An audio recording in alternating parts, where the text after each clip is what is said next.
So Ko Māori Hāngaro is an event that was focused on our youth, on our rangatahi. We hope to inspire and motivate and ignite our youth into the tech and innovation space, basically. So we brought along 10 Māori tech entrepreneurs, most of them at the top of their game, and the hope is that if our youth are able to see Māori that are being successful within the tech and innovation space, they can aspire to be successful as well. So basically we're just a crew of young creatives that were keen to make it in the world. At the same time we wanted to figure out how we can do those sorts of things but be living with a bit of purpose and, I don't know, venting our creative energy. I went back to school after I was a failed lawyer, failed politician, failed cook. I thought, I'm going to be an animator. You know? Surely you can't fail animation, surely. I think that rangatahi Māori are the future of NZ Tech. So as far as I'm concerned, the more people that are participating, it's the fastest growing industry in New Zealand, the better. What we need to do now is work really, really hard to support them, know that they're valued and know that they have a place in the tech industry. As Māori, I believe that innovation and collaboration is a part of who we are. It's not something new, it's not something we go to school to learn, it's something that's in our genetics, it's in our DNA, it's in our bones. It's just awesome to see how people start off from the bottom, and work their way up, and it's meant to just see all these Māori, striving for greatness, and that's what really motivates me in life. Yeah. So I've taken a really crazy path to get where I am today. I've made heaps of mistakes, but I've always been committed to finding what my passion was, and I think when you do that and you can unlock that, you can do something really meaningful for you, but also for the rest of our communities. In a couple of decades' time, we're going to see a massive change in the nature of work in New Zealand. Jobs will be lost and change entirely. What we need is to ensure that we have creative thinkers. I can't think of a better place in the world to foster that creativity, that innovation, than in Aotearoa, starting with our rangatahi. We're going to lead the world.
Test 1 2.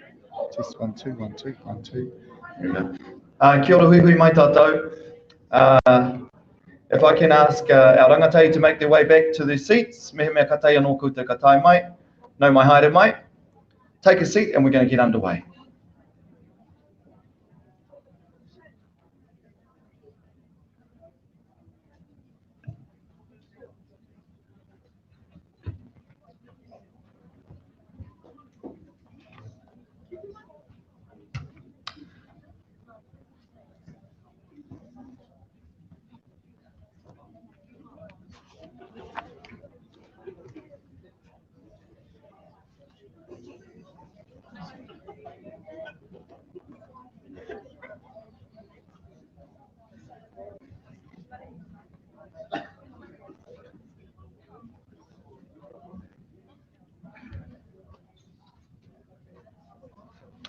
Akati, ngā mihi mata kui kia tātou katoa I tēnei ata, I mua I te timatanga mai o tēnei kaupapa e kia nei ko Māui Hangarau, ana ko tukuna atu te rākau kōrero, ki tētahi no te hau kāinga, no reira tēnei te inoi atu kia koe e koro, mā hau tā tātou kareke e taki.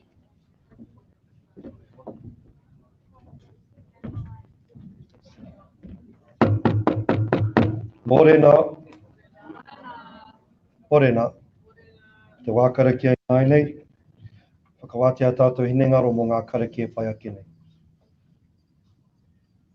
He karakia tīmatanga, he honore, he kororia ki te atua, he maunga rongo ki te whenua, he whakaaro pai ki ngā tāngata katoa. Hanga e te atua he ngā kauhou, ki roto ki tēnā o mātou. Whakatongia tau wairua tapu, e hawhina hei tohu tohu I a mātou. Hei ako hoki ngā kupu I roto I tēnei hui. Āmene. He karakia I whakatūwhiri I te hui. Hei moa koe I a mātou e ihoa. Hei tohu tohu I a mātou mahi katoa. Ko koe anō hoki e whakakaha I a mātou. Kia whai korōria I koe I a mātou mahi katoa. He mea timata, he mea mahi. He mea whakaoti I roto I a koe. He whia I mātou ki te oranga tonu. I te mea atawhaitia nā e koe. Wei hukareiti hoki tō mātou ariki. Āmene, ko te pāteri. He tō mātou mata I te rangi. Kia whakatapua tau ingoa. Kia tae mai tau rangatiratanga, kia whakaritea tau hiahia I te whenua, kia pērā anō ki tau te rangi. Ho mai ki a mātou, ia nei he taro ma mātou mo tēnei rā. Whakahoreti o mātou hara, me mātou e whakakore nei ngā hara o te hunga e hara ana ki a mātou. Kaua mātou e tukua kia whakawaia. Engari whakaorangia tau I te kino. Ko te kororia. Kororia ki te matua, ki te tamaiti, ki te wairua tapu. He pērā hoki I te tīmatanga, he pērā anō I nāne, kia pērā tonu mua ake ake āmeni. He karakia kia pūmau I te reo Māori. Nā ue te atua kaharoa, I ho mai ngā reo o tēnā iwi o tēnā iwi, puta noa I te ao. Tukuna mai ana e koe ki e tehi te whakamaori tango aua reo. Tau reo ko te reo Māori, I ho mai e koe e te rokohanga rāno o te ao. Hei koha mau ki a mātou, ki te iwi Māori, hei pupuri ma mātou moa ke tonu atu. Kaua e te matua e tukua tēnei tino taonga, kia rite ki te moa ka ngaro. Engari whakakahangia mātou katoa, ki te ako, ki te pupuri, kia mau, kia ita, hei koha ma mātou ki te ao.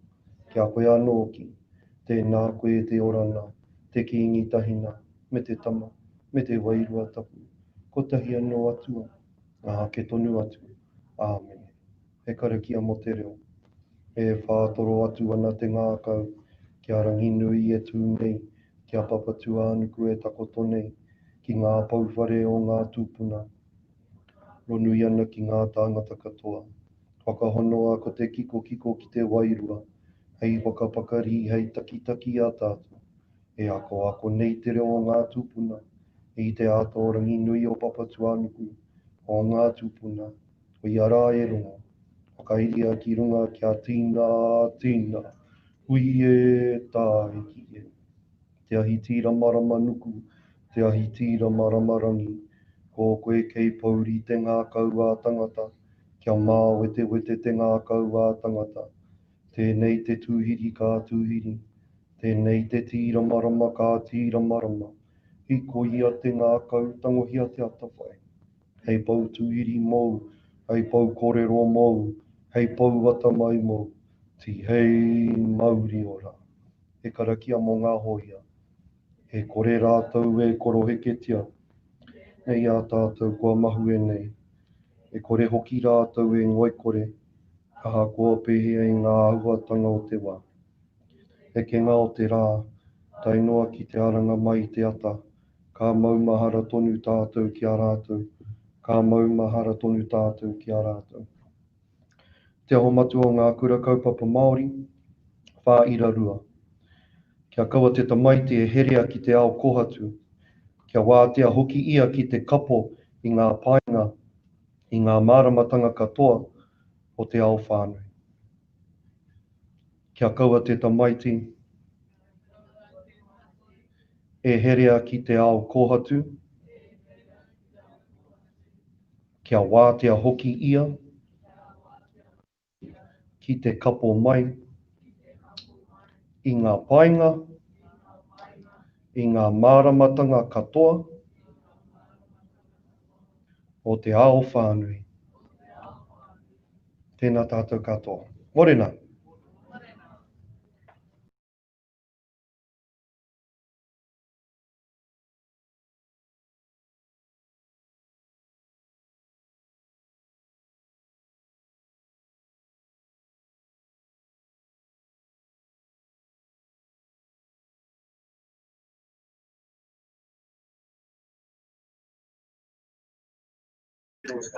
Kia tautunu I ho mai, ona taupirotanga ki runga I tēnei kaupapa, o sira ki runga I tiwi, o karapirepire mai I tēnei rā. Huri atu kia pūtau, me ki te mana whenua, ngai te rangi, ngā tirangi nui, ngā te pūkenga, tīningo, ngā hapu, ngā tarangatanga maha kei wairui a pūtau, tēnā pūtau, kia ora tātou katoa. O mātai smita hau, koe tā pūtau nei, kai whakataki o te ronga atu o tēnei rā, no reira tēnā koutou katoa. Nice to be here back in Tauranga. I te whānau for Māui hangarau. I want you to turn to the person on your left and say, morena.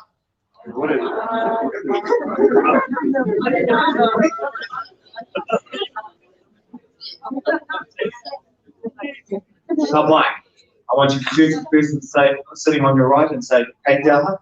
Mike,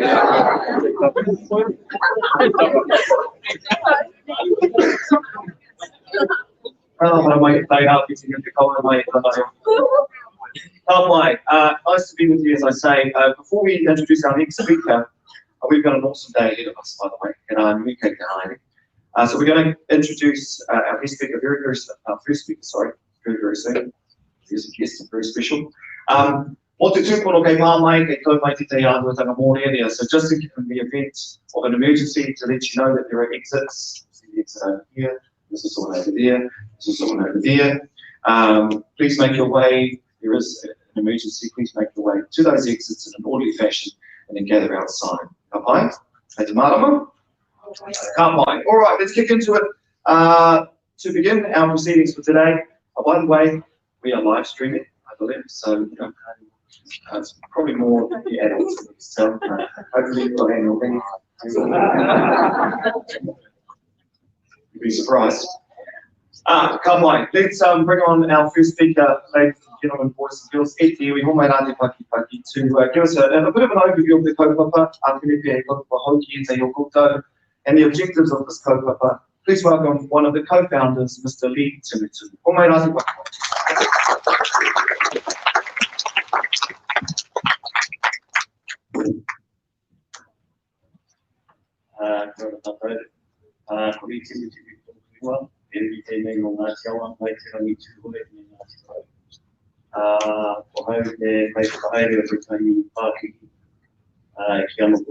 Systems. No reira tātou whai mai nei te enabling wina. Nami tēnā whakatoto. Kia ora everyone. I've been asked at the last minute to give you fellas an overview of what this kaupapa is about, so hopefully I do a good job. We founded this kaupapa back in 2018, myself and Afina Ngātuere, and it did pretty well actually, and I'm not sure if any of you were here at the last one, but because of the way it went and the response we got from our rangatahi, here we are 2 years later doing it all again. So we're actually going to the Lukapuna Hangaro, obviously starting here in the Moana, and then in September, we're in Ōtautahi. Then in April next year, we're in Otaki. And then in May next year, we're in Tauranga Moana. So we're taking this paper around the Motu, so that all of our rangatahi around Aotearoa New Zealand can benefit from what we believe is a pretty cool kaupapa. So what it is basically a kaupapa that aims to inspire you fellas, aims to inspire our rangatahi into pathways in technology, innovation, and entrepreneurship. It's about encouraging and motivating and inspiring you fellas to follow in the footsteps of your tukuna, who are all great innovators, technologists, and discoverers. So I guess that's really what it's about, and we're here to support you in this kaupapa. We've got an awesome lineup of kōrero speakers here to you today, come from all around the country. So yeah, we really hope, I hope that you enjoy all the kōrero that's shared with you today, but do understand that you're very fortunate to have these people come and share their wisdom and their knowledge and their stories with you. But at the same time, we're very, very grateful that you all come along to Tautoko this kaupapa, which actually started here in Tauranga Moana. Just one last shout out to our partners, Toi Kaikawa Trust, and also Arataki Systems, which is obviously my business. And last but not least, we can't forget our major sponsor, the Ministry of Education, led by our rangatira over here at Tauranga. Oreira, kuri raunai te whare, tēnā koutou, tēnā koutou.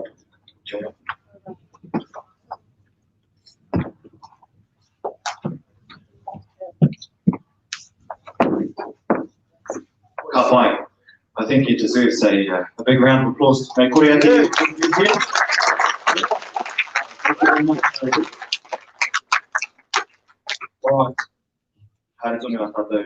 Right.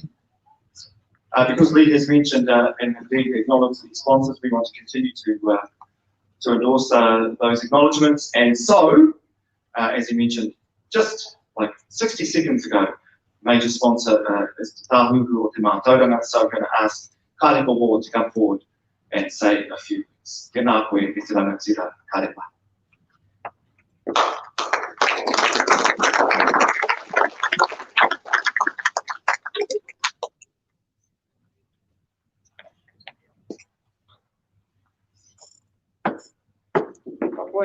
Morena e te whānau.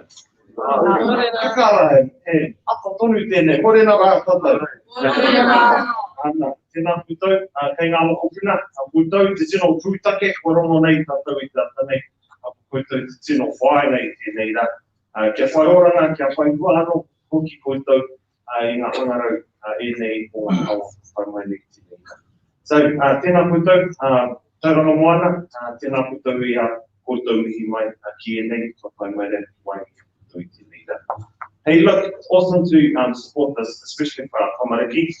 We're all about helping our tamariki to really go forth into the future with the power that they know are at their fingertips, really. So today, instead of karepa talking, I wanted to show you a little bit of this cool resource. Now, for the matua in the room, probably haven't heard the terminology augmented reality, but I'm pretty sure all of our tamariki in here have already well seen what we've done with augmented reality.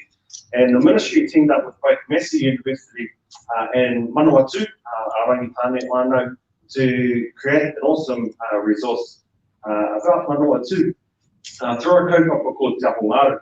And Te Ahongaru is about teaming up with iwi, teaming up with Māori, teaming up with whānau to be able to create stories that actually are for our mokopuna, for our tamariki, for our nothing. So, e te iwi, instead of talking to karepa, can I introduce Rama and Pere Aromaira kei aku hoa.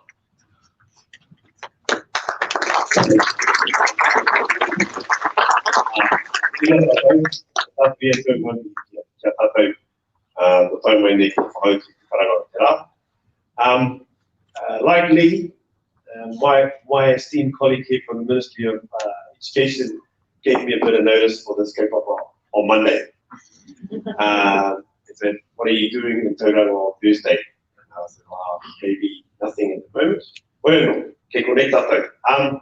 So Te Ahongaru, who as Karepa said, was instigated by the government in 2017, and the fund was specifically targeting creating more real Māori resources for kura Māori. And we were fortunate in the first round of funding just to have a tono, just so happens to be the author that I've partnered with, Pere Jury here, is my relation.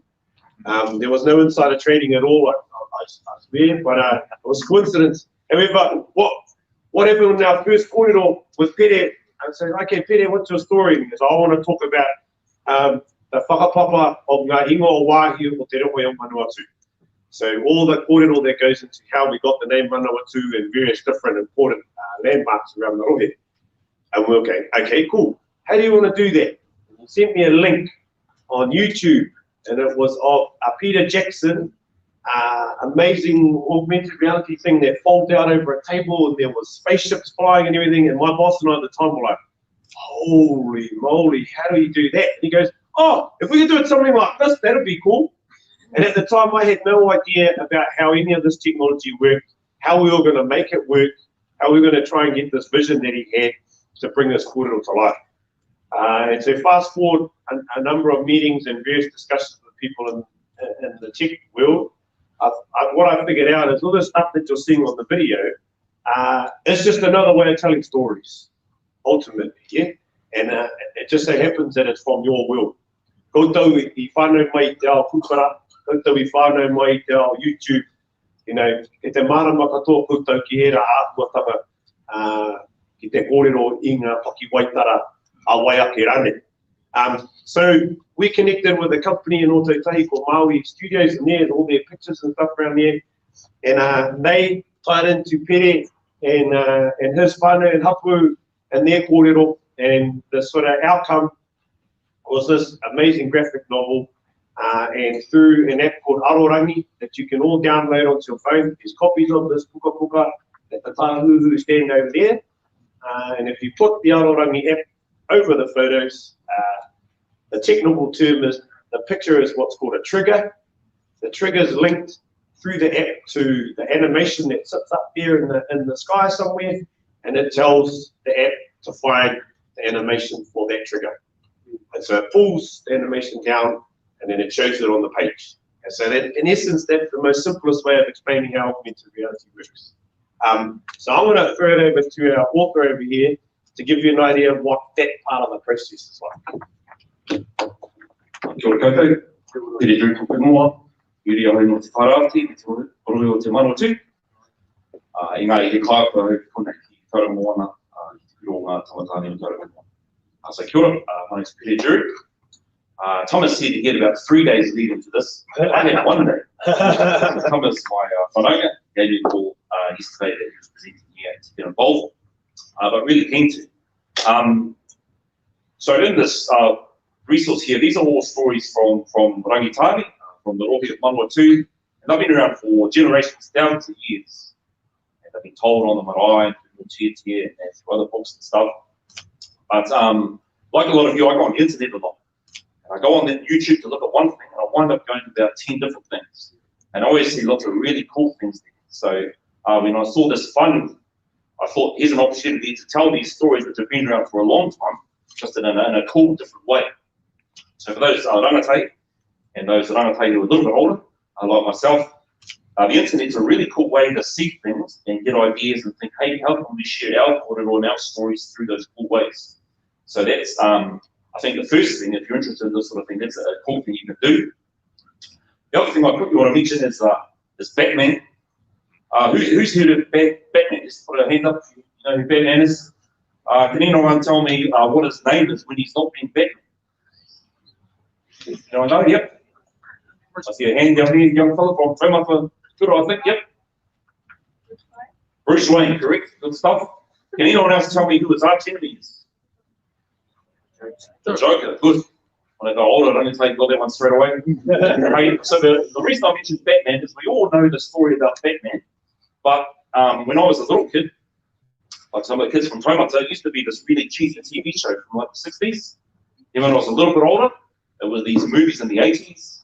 And then there's the movies in the 2000s, and you can play it on Xbox and PlayStation, and you can watch it on animation and all these things. So that Batman story has been told a whole lot of different ways. Still the same story.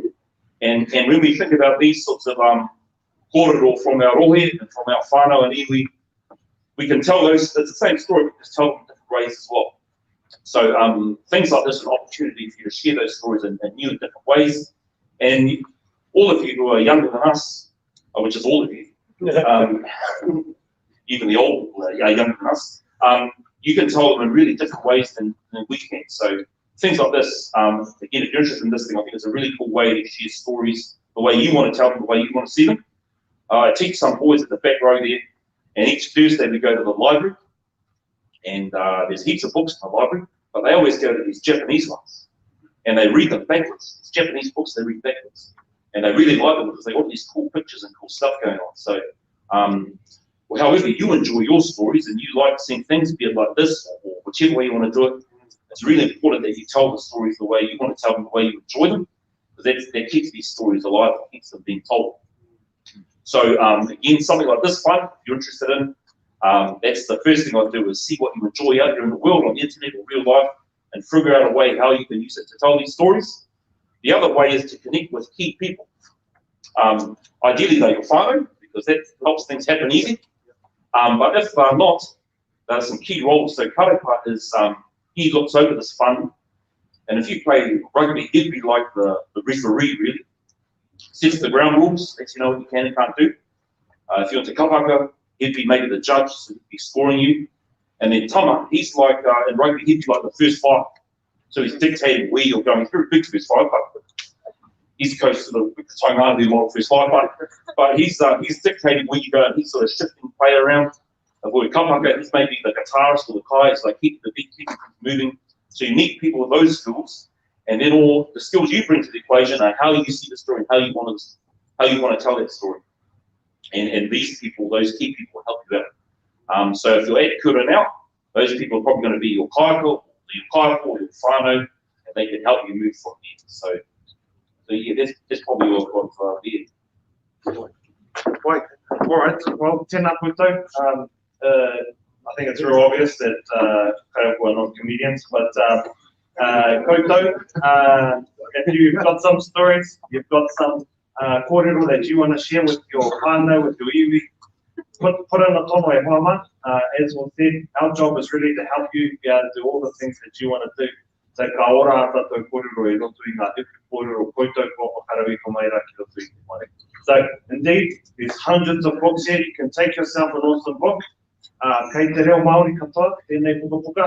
And the kōrero, when you download the free Aorangi app, you can also check it out on there and hear it. E te oe nei whanaunga nei, te kōrero ara mō ngā pūrā ko manawa. So, tēnā koutou, tēnā tātou I te kaupapa nei, a Māui hangarau, we at te kaupapa nāna rā, tātou e okarau ki mai rā, ana ngi ane ki tō tātou. Kia ora mai.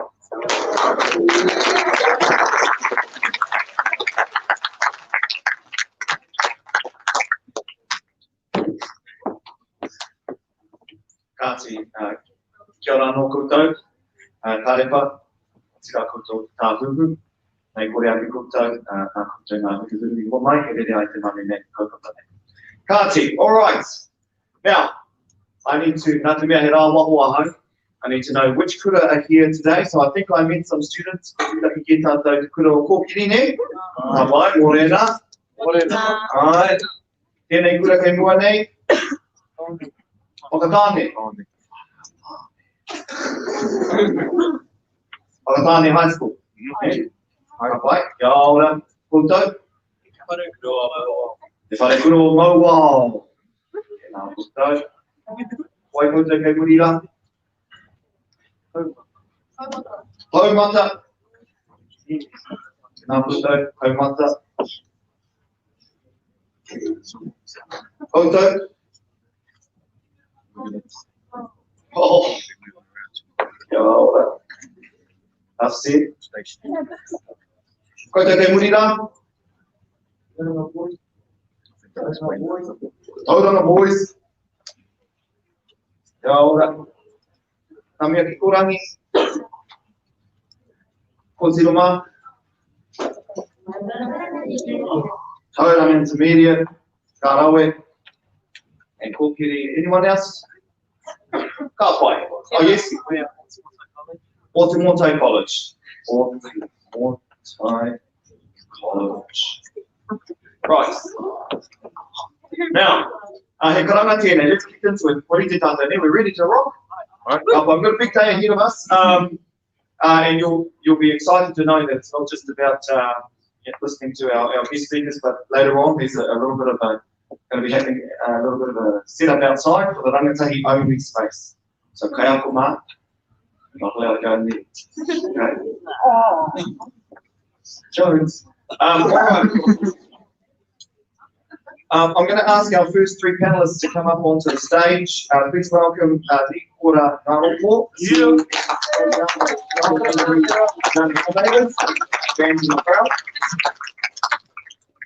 We're also going to ask Clayton Lowe, the CTO of Arataki Systems. Come on, Clayton. And also Teresa Pollard, the head of Northern Region at Dartmouth.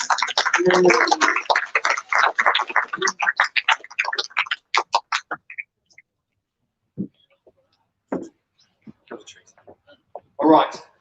Before they do their spiel, if you like, their little presentation, I thought we'd just do a couple of warm-ups with them. So, Nikora, that's working. Test 1, 2. Kia ora Nikora morena. What's the song that's playing on your Spotify list at the moment the most? What's that one song on your Spotify list where you just keep pushing, repeat? I'm not pushing repeat, that's at the top. Yes. And it's mainly just, at the moment it's Savage Love. I don't think it keeps jumping into my top hits and things here on my list. Yeah. Right. The algorithm, there's not many. Is that the technical term? It's the algorithm. But Mike, Clayton, same question for you. Yeah, what's at the top of your Spotify list at the moment? Not only one song, but one artist, J. Cole. J. Cole, right? Google it. Teresa? So mine is showing my age, Fleetwood Mac. Oh, let's go. You might want to Google. Anyone know Fleetwood Mac? Who knows Fleetwood Mac? Fleetwood not Fleetwood. You know Fleetwood Mac? They play. Yeah. Do you know what song they sing? No. Excellent. Stay with you. Let's stay with you, Teresa, for the moment. If you were a fruit, what fruit would you get in mind? Oh, these are just nothing like a warm-up. If you were a fruit, what fruit would you be and why? I've never been asked this question in my whole life. I suppose I'd be a little bit of a mango, a little bit ripe, a little bit sweet, but then I'd probably be something else that's a little bit spicy too. Yeah, great answer. Well done, Teresa. All right. Clayton's had a bit of time to think about it. Clayton? Probably pineapple, because I like the hot weather and I'm just like kind of sweet, you know? Nice. Nicola? I'd say it'd be more like a fruit salad.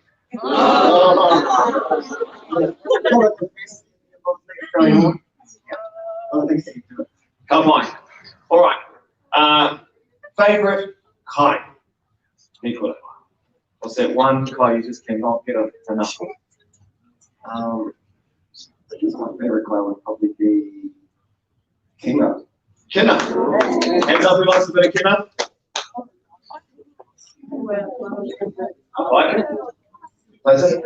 Mine would probably be just a good old boiler, you know? Yeah. Microphone, waterproof, Nice. Boiler, okay. Teresa?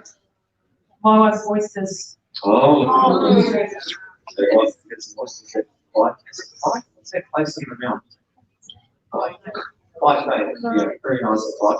Just quietly. Okay, final question is if you were the Prime Minister on September the 17th, what would be one of the things you would do immediately? If you had the mana, the power to take over from Jacinda, what would be the one thing you would do immediately? Yes, then we'll go to Clayton because he hasn't had a turn first. Clayton? Yeah.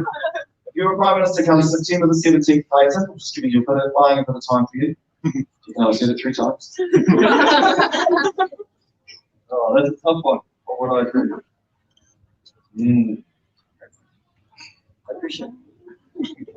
Get Maui Hangaro. No. Yes. Man, I'm going to have to bail out of that. Okay, have a think. Nicholas chomping at the bite to.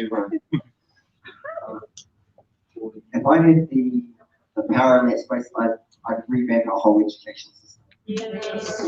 And by that, I mean that I would make it so that in terms of the technology, the way our kids are utilizing it, the way we learn, I'd change all of it. I'd make it so it's more engaging. I'd make it so that we actually succeed, because a lot of us and a lot of our people don't succeed when they go through the education system. I'd like to see large changes in there, because I think it can be better, and I think it's doing more. Wow. So I'd be the same. The education system needs to flip around, absolutely. And I'd make sure that we put all the whitia into making sure that all of you guys are represented in technology and innovation, so we have Māori everywhere. Because the reason that we're here is that there's only a small amount of us in this ecosystem, and we want all of you to be a part of it. So that's why I'll be putting mine out. Nice.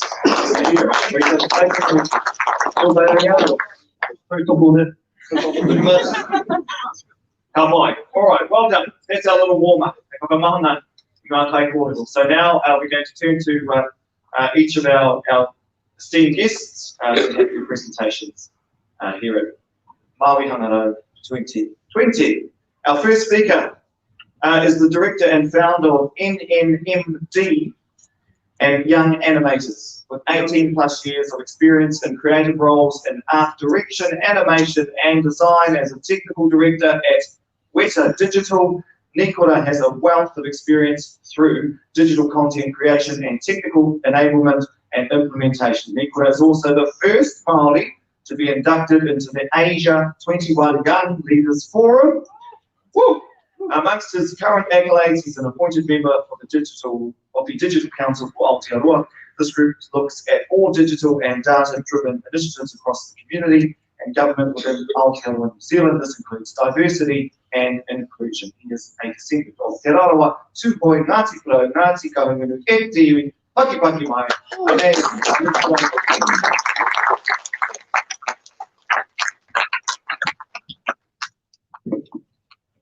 Hei atu mihi kia koutou I tēnei ata, kōwai ahau, te Nikora Garopo ahau I iri ahau no Te Rarawa Tūpoi Ngāti Whānau Ngāti Kahungunu. E te tangata whenua te iwi kāinga koutou katoa, Ngāti Rangi Nui, ai te rangi, Ngāti Pukenga, kānui kia koutou. I'm just going to start off today just showing a little bit of my work so that at least you know where I've come from.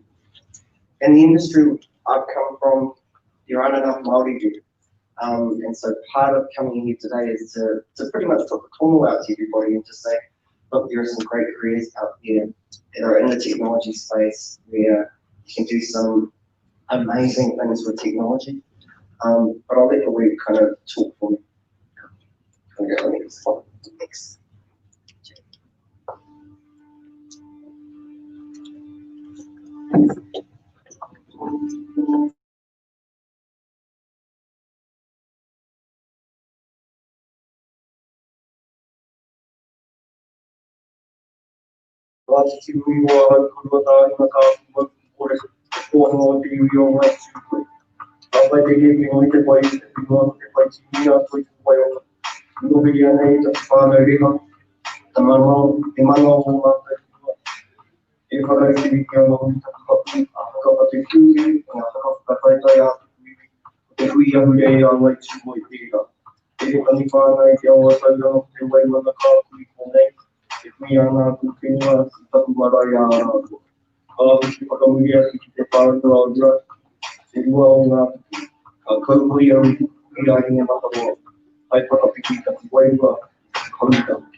So all of these shots that you see here is actually all my personal work. I've worked on every single one of these movies.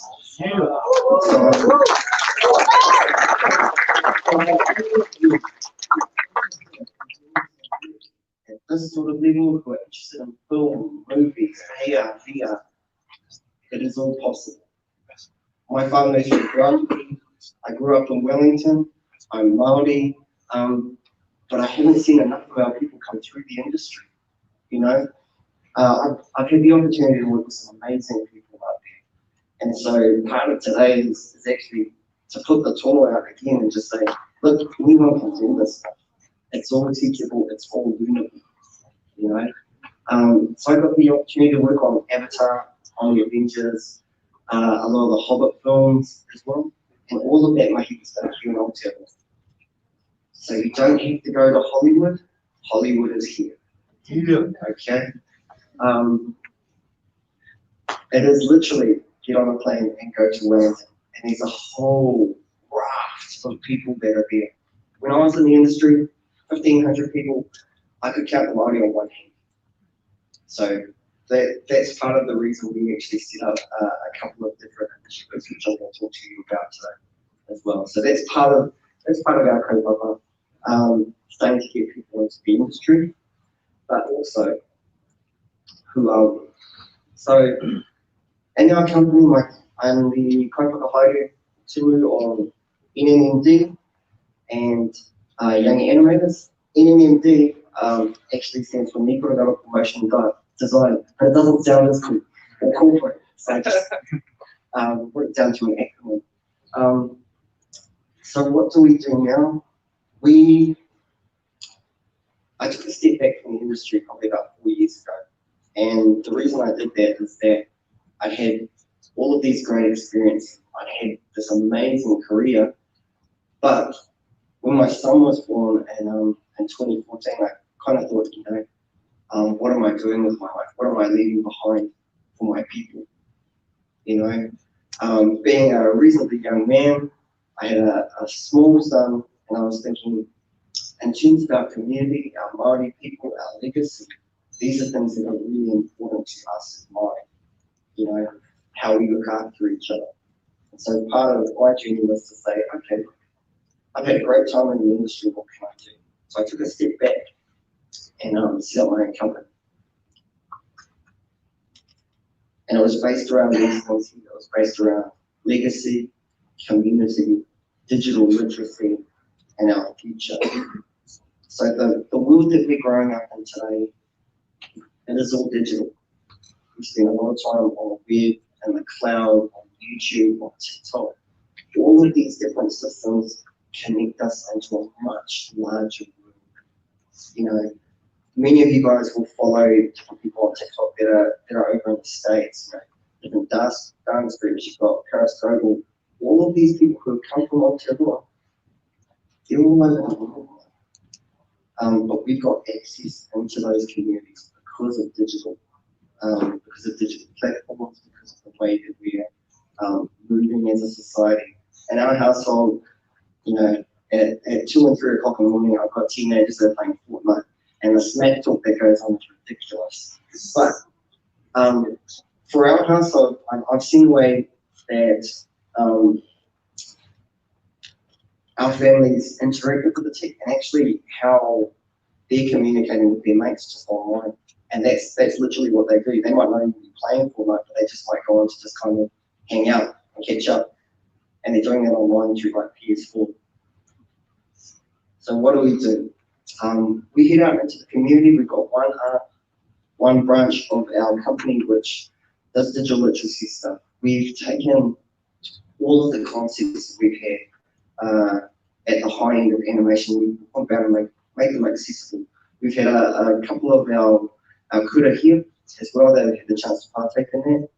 And we try and cram in as much as we can during those sessions. We want to see more Māori working in those spaces, and part of that is being able to expose them. So, projects. We've got commercial animation, which is anything that you see from stuff like in New Zealand, work with MOE, so Ministry of Education, work with designers, New Zealand Fashion Week. We also do stuff on film, and we've actually got projects in a few different areas. So technology, augmented reality, and then we're also helping with Kia Moana. So that's the National Readiness Program, just helping teachers.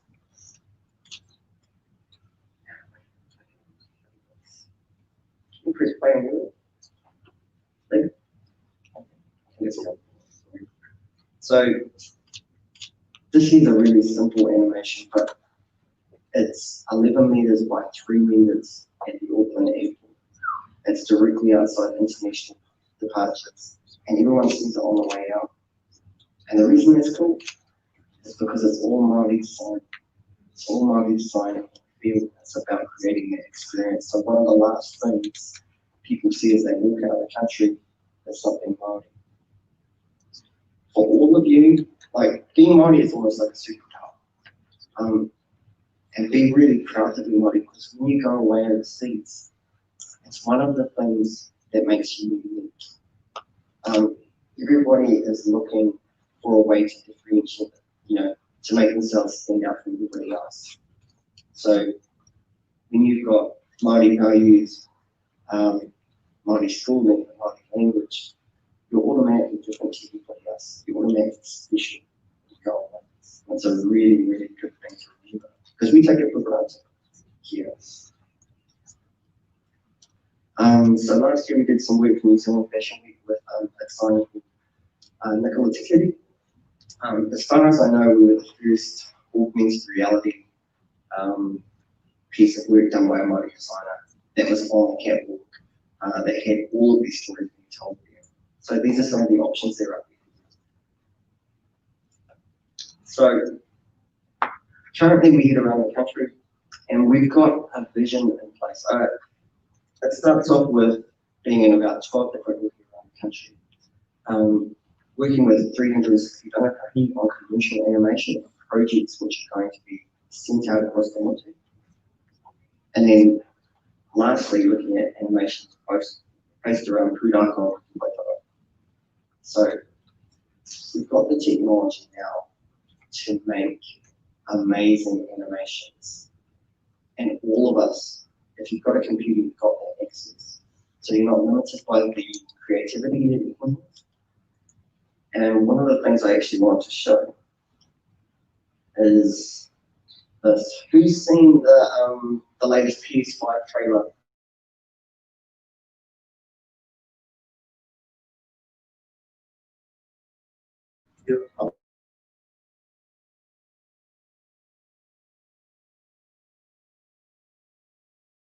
All this stuff here is in game. This is the graphics that you're seeing. Okay. It's changed the game in terms of how everything looks, in terms of what we can kind of do out there, in terms of the technology space. So if you can imagine this, they're doing this with the gaming stuff. Why can't you do this without Pūrākau stories? The technology is there. This is going to be released later on this year. Everybody in this room will get access. There is no reason why you can't learn on YouTube, have a go, have a play, have a tutu with all of this stuff. And like, this really is the future. So not just in the gaming side of things, but the quality of this is as good as any movie that's out there now. So if you can imagine how inspiring that is, if we share this work in terms of that global conversation, people who come here, they want to see and they want to hear about our culture. This is one of the ways that we can do that, and we will all have access to this technology by the end of this year. So on that, why don't we create the next Avengers Endgame? All of you are creative, all of you guys have stories, ideas in your head, write them down, use the technology, have a go. There is money out there. It doesn't matter how young you are. People are looking for great ideas and great stories. Okay? You're all capable. All of the rangatahi I've seen that I've worked with that have been in our classes, they're all smart, they're all driven. This is the next step. Have a go. You know, and there's nothing holding you back but you.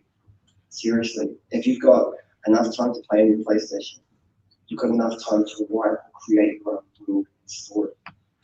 It may seem like a long way away, but if those stories are good enough, you know, if you're putting enough time into your life system, there's no reason why you can't create something like that and get the help along the way. You know, Harry Potter came from a single parent, mother, in England. She's a billionaire now, and it was all of the basis of the stories that she was telling her kids. You know, what are the stories that you could tell? Māori, Polynesia, the world. There's so much there. So, what do we want to do? We want to build the capacity of our people, all the capability, and get them to a point where they can do this stuff. Create augmented reality platforms where we're using all of this technology to help tell those stories. And why? Because if we can do that, everybody has the chance to feed into that from their own belief, from where they live, and that's you guys. Now on the financial side, if we were to do that, it means that we have all of that tech in our own belief. We could bring other people in, and rather than them all going to Rotorua or to Queenstown, why not say, look, we've got a whānau here that can take you through all of these different paths, all of these different areas in the area that we live in. Because everyone from overseas wants different experience, and they want to meet with people. There's kind of like your plastic version of New Zealand, and then Kiwis the real people. And part of that is our whānau and the way we do things. So shifting. I'm going to leave it at that and just leave some room for questions and stuff. But I'm going to give you this so rough kind of translation, reach for the country. And for me, that just means anything's possible. So jump up there.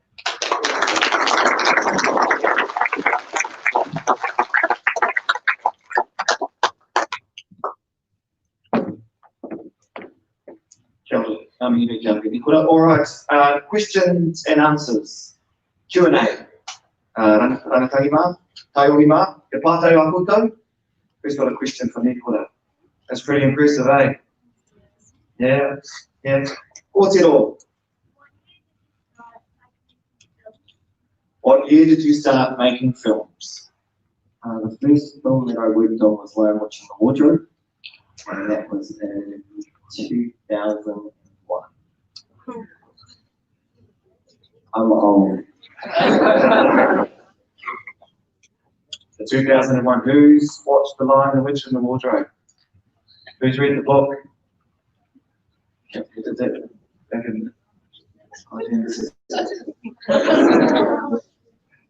Pātai no koutou? Yes.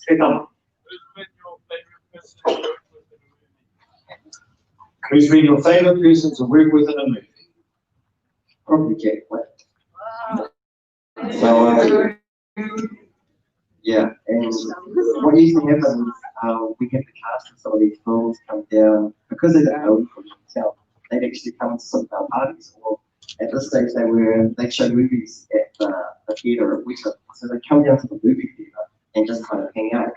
And so, you know how Jack Black has all those facial expressions and stuff? I saw him pull up and he like curved the wheels, the rims on his hat, and he did this like this, and it was exactly like what you'd see in a movie. It was exactly the same kind of in his car with no watch. That was exactly it. From the Jack Black.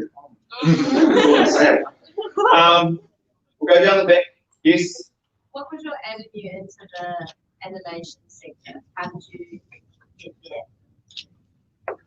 So I did a Bachelor of Design at Massey University, and when I was there in my first year there, I thought, okay, maybe I'm going to be like a designer. I started off thinking I was going to be an architect, and then I realised that you had to be good at maths and a few other things, and that wasn't me.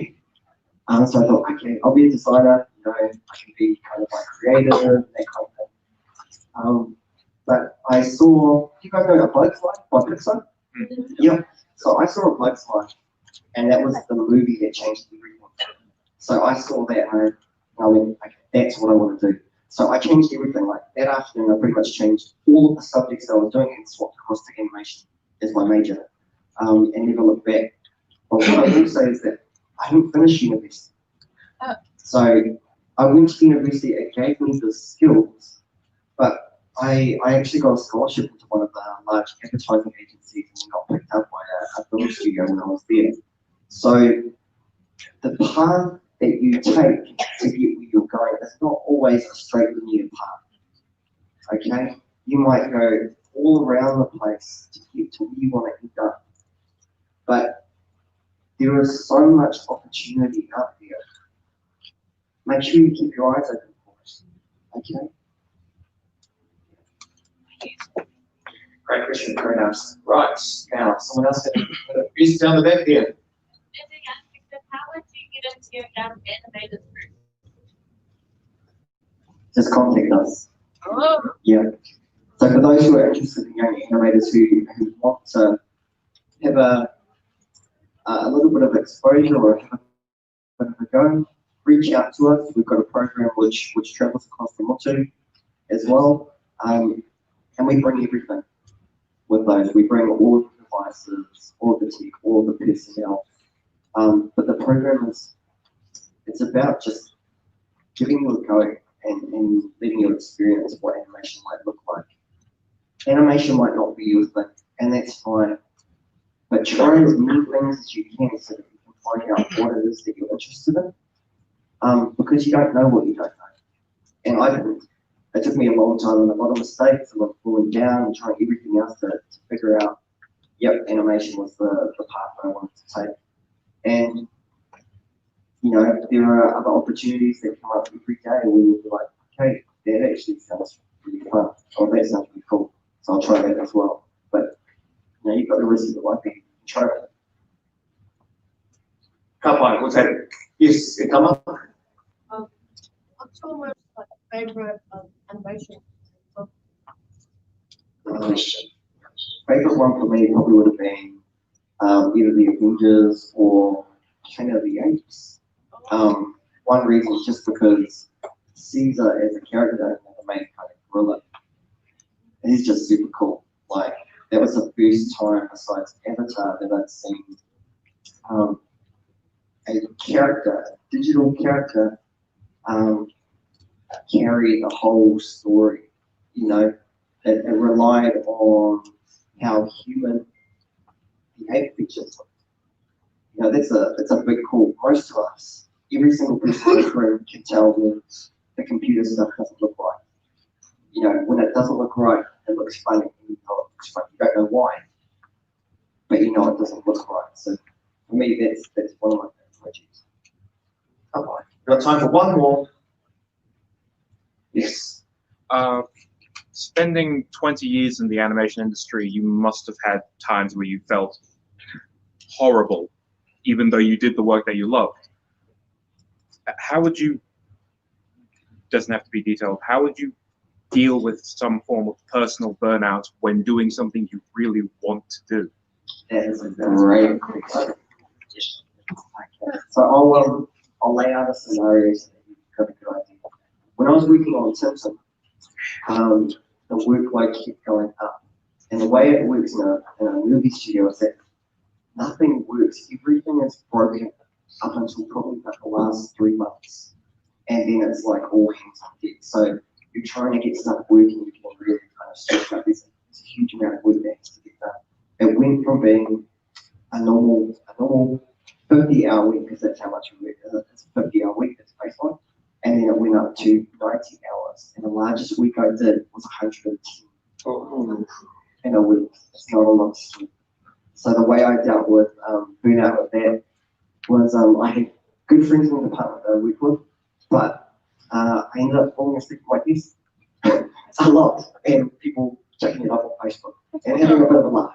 So with burnout, you just have to remember that you've got to take some time for yourself. Afterwards, I actually took 5 months off after that project to go and recruit and chill out. And I keep diving, went out and saw my mates. So I worked really, really hard, had all this money in the bank, and I just took a massive holiday.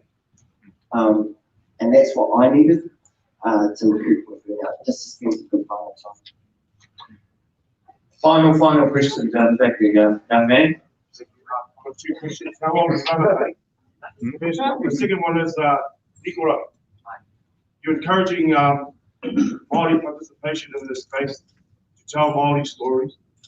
How do we look after, I know this gives a listen about intellectual property, but how do we look after that taonga so that it's our people telling our stories and it's protected in the world? I think the first part is to make sure that we educate it. So we need to create or to get our people as being the workforce that's doing the money, because the mana lies and who's creating and telling those stories. It's very different when you've got somebody that doesn't actually connect or honor to those pūrākau building the mana for me is an actually giving value or tēnei rogi o whiwā creative. So that's the first part. Secondly, I thought we need to create good partnerships with people who can enable us in the intellectual property area, and that creates some safeguards there. Those relationships, like mighty good at relationships.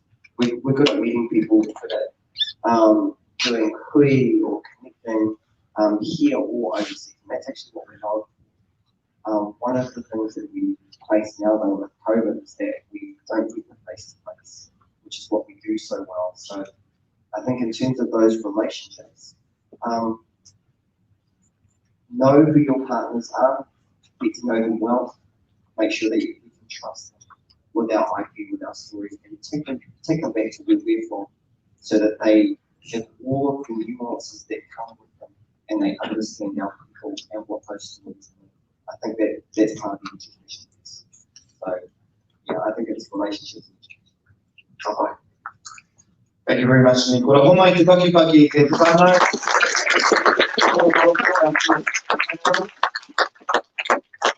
Let's move now to our second kai kōrero.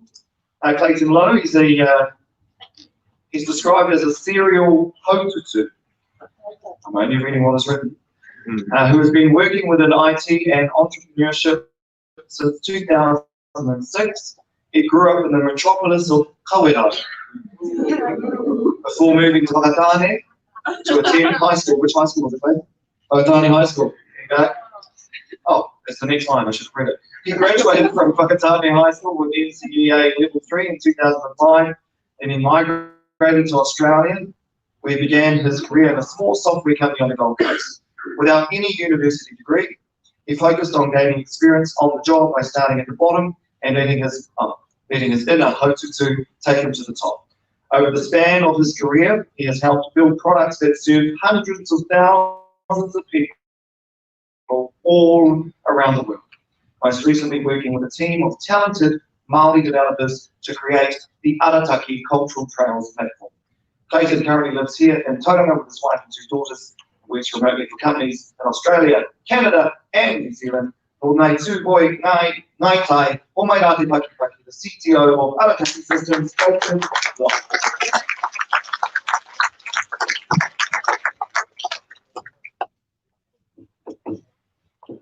Kia re te whānau, o munga poa tū te maunga, o Whakatane te awa, o mā tātua te waka, o tūhoi toku iwi, o taunui toku marae, o wamana hau, o Clayton toku ingoa.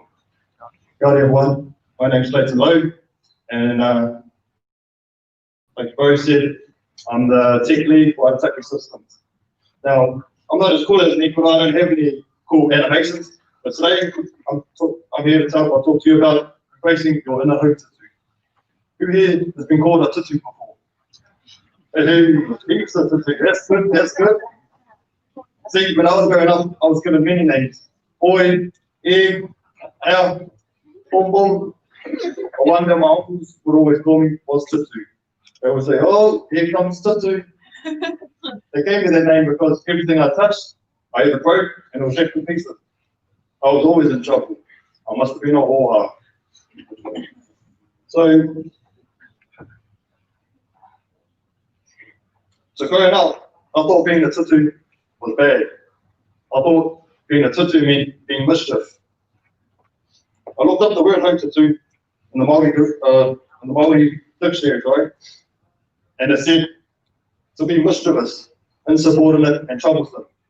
But as I look back now, I actually realized that being a haututu means to be inquisitive, to explore, and to be curious.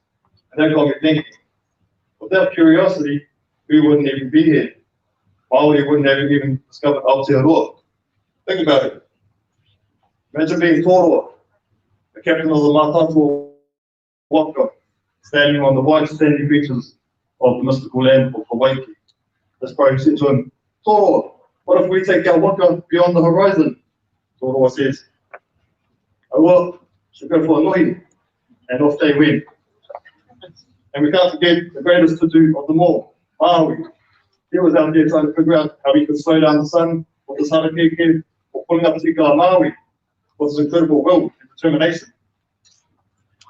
We have many examples in our history of our tūpuna achieving great things against all odds.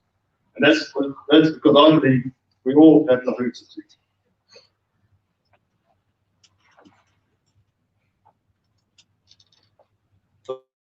So my story is not nowhere near as cool as these, not as hardcore as our ancestors. But I believe the same traits have allowed me to create my own career in the tech industry from the day I left high school without any qualifications, degrees, or certificates. So let me give you a bit of backstory. I grew up in Komodo. It's my house in the middle that I grew up in, and I went to Komodo South School. From my earliest memories, I remember I was always either up the bush, playing spacey, breaking things, or trying to fix the things that I broke so I wouldn't get in trouble. One of the toys I do remember breaking was a Rubik's Cube. Who has played with the Rubik's Cube? Who gets over though? Well, I couldn't solve it either. I just couldn't get the colours, in the right spot to line up. But I was curious as to how the Rubik's Cube actually worked. So in typical Tutu fashion, I proceeded to break the Rubik's Cube down piece by piece, expecting how it worked. And once I was happy with once I understood how it worked, I put it back together in perfect work order, showing off to my partner. See, look what I did. I didn't solve the Rubik's Cube the normal way, but I got the same result in the end. And over time, my tutu went from Rubik's Cubes to building bikes, bikes to building huts, huts to making bows and arrows to making slingshots, and before I knew it, I had everything I needed to survive any invasion of any kind. I was 10 years old.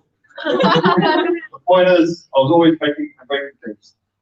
But by the time I went to Whakatane High School, I had to grow up, and playing cops and robbers just wasn't going to cut it. So I had to knuckle down and focus on school. But I was far from a straight A student. I was more like an ABC student.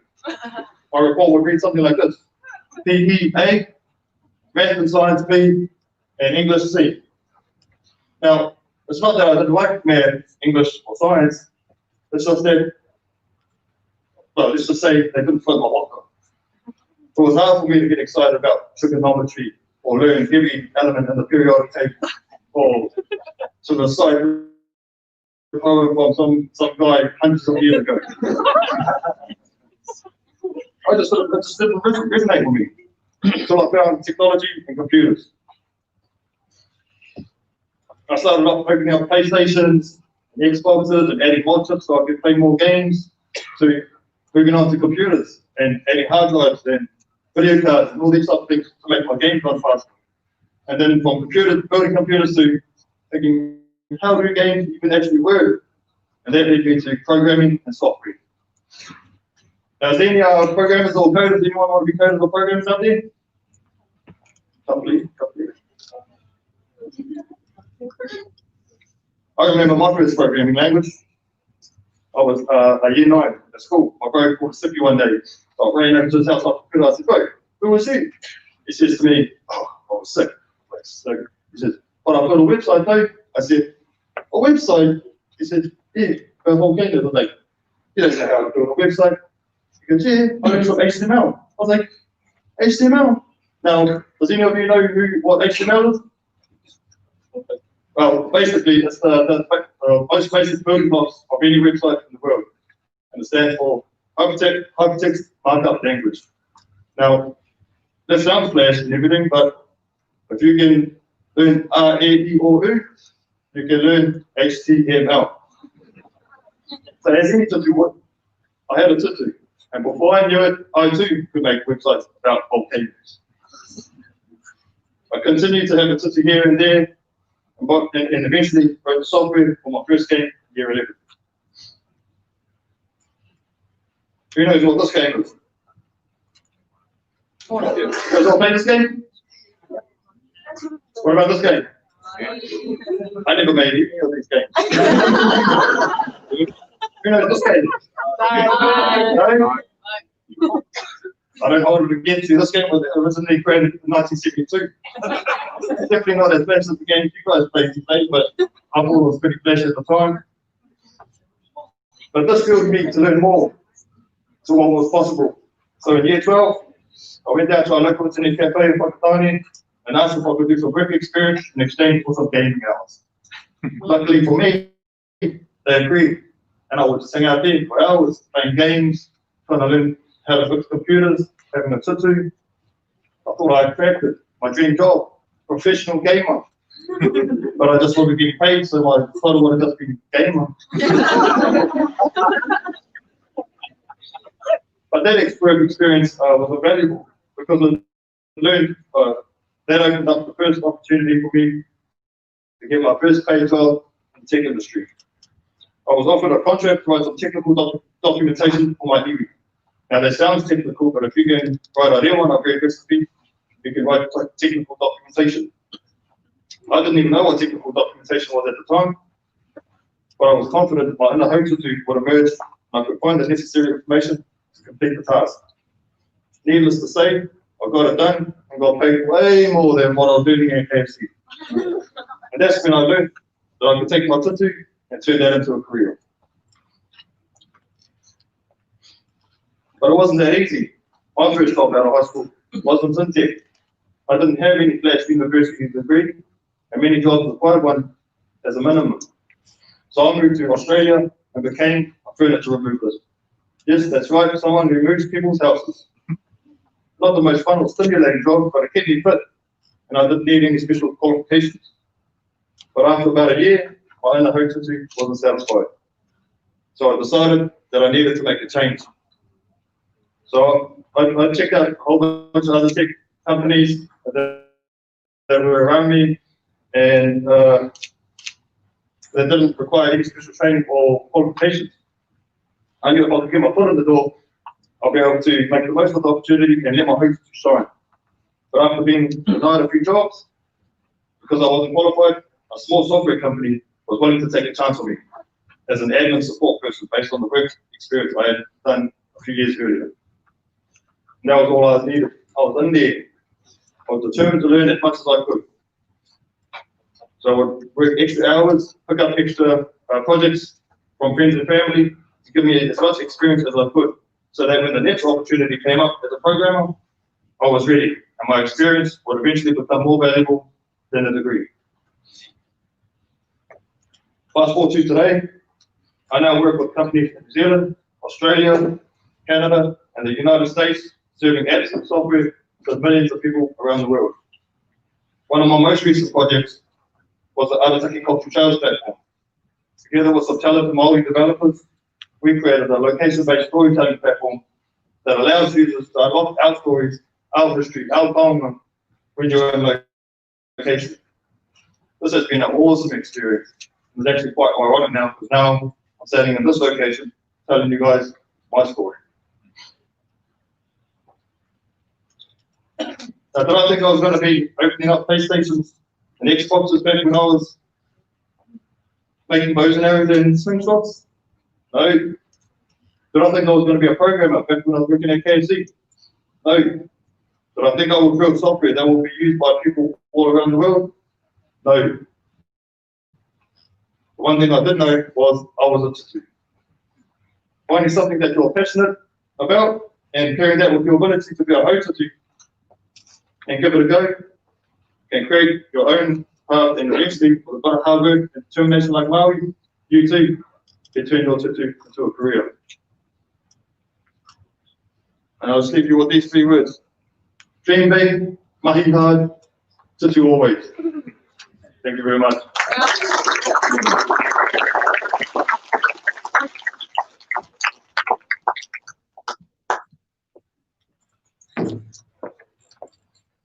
Pretty much says it all, isn't it?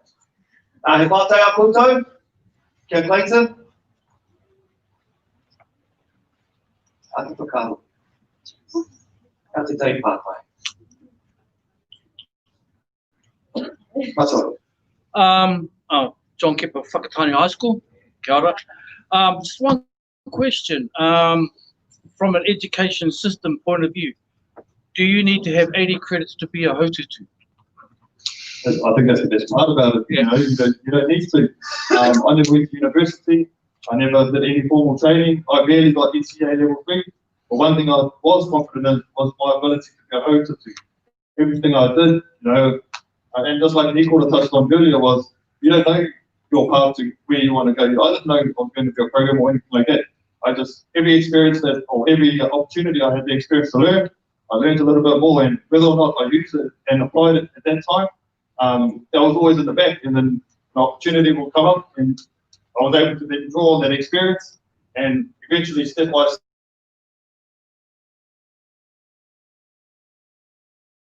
step, you know, you get to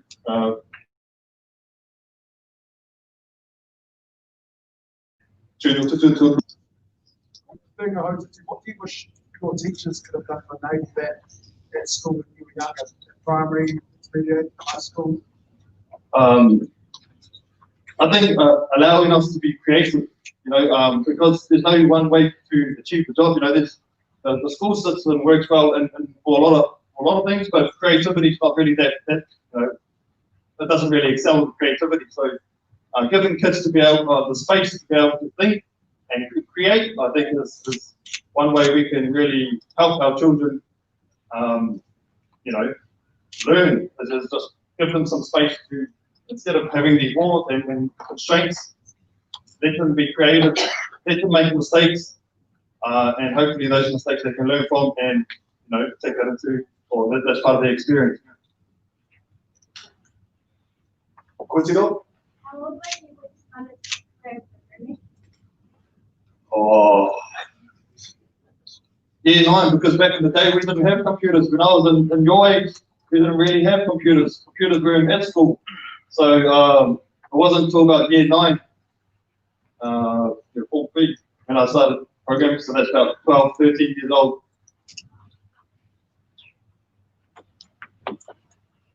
Yes? How long did it take you to make your first website or game? A long time. It took me ages because, you know, we didn't have the fast internet you guys had. You know, we had to either read a book or we had to wait for the internet to actually connect. If your auntie called up on the phone, you got disconnected off the internet, so you got the website. So it took me ages. So one thing I would say is these days, you know, you guys have the ability to learn anything you want. You know, you guys know how to work these apps and all these things. You guys can learn so fast, and there's nothing stopping you guys from learning. It's just finding something that you're really passionate about, and then just having a tutu, and you don't know if it's going to be, you know, what you're going to do in the future, but have a tutu, and like Nicola said, you know, you'll find out what you don't like and what you do like, and eventually that's going to be your path to success. I think the technical term for that problem was dial-up.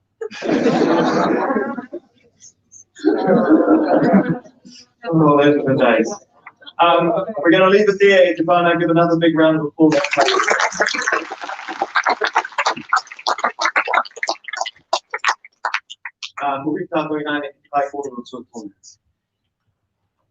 Raised in South Auckland, she always dreamed big and wanted to run companies and go big from a young age. Teresa was raised by hardworking parents and an amazing grandmother who encouraged her to aim high and be the best she could be. From school in Manurewa, self-employed, then on to university. I only say that. She originally trained in business and then medicine, but soon fell into technology sales. From there, she moved to Singapore to manage regional sales across Asia Pacific, and then on to New York to lead engagements for the Xerox Corporation. Back to New Zealand, and after 2 tamariki, she moved to Microsoft and then some time at the New Zealand Trade and Enterprise to support the growth of Māori innovation and Māori companies with aspirations to grow and scale. Today, Teresa is the head of the Northern region for Datacom, which is New Zealand's largest IT company, which has over 3,000 staff in New Zealand alone and another 4,000 globally. Teresa leads teams of developers, technologists, project managers, and solution architects across Tauranga, Hamilton, and Taranaki, developing solutions for customers and communities. a descendant of Ngāpuhi, Ngāti Kahuki Whaingaroa, Ngāti Kauwhata. Please welcome the head of Northern Region for Datakong, Teresa Pollard.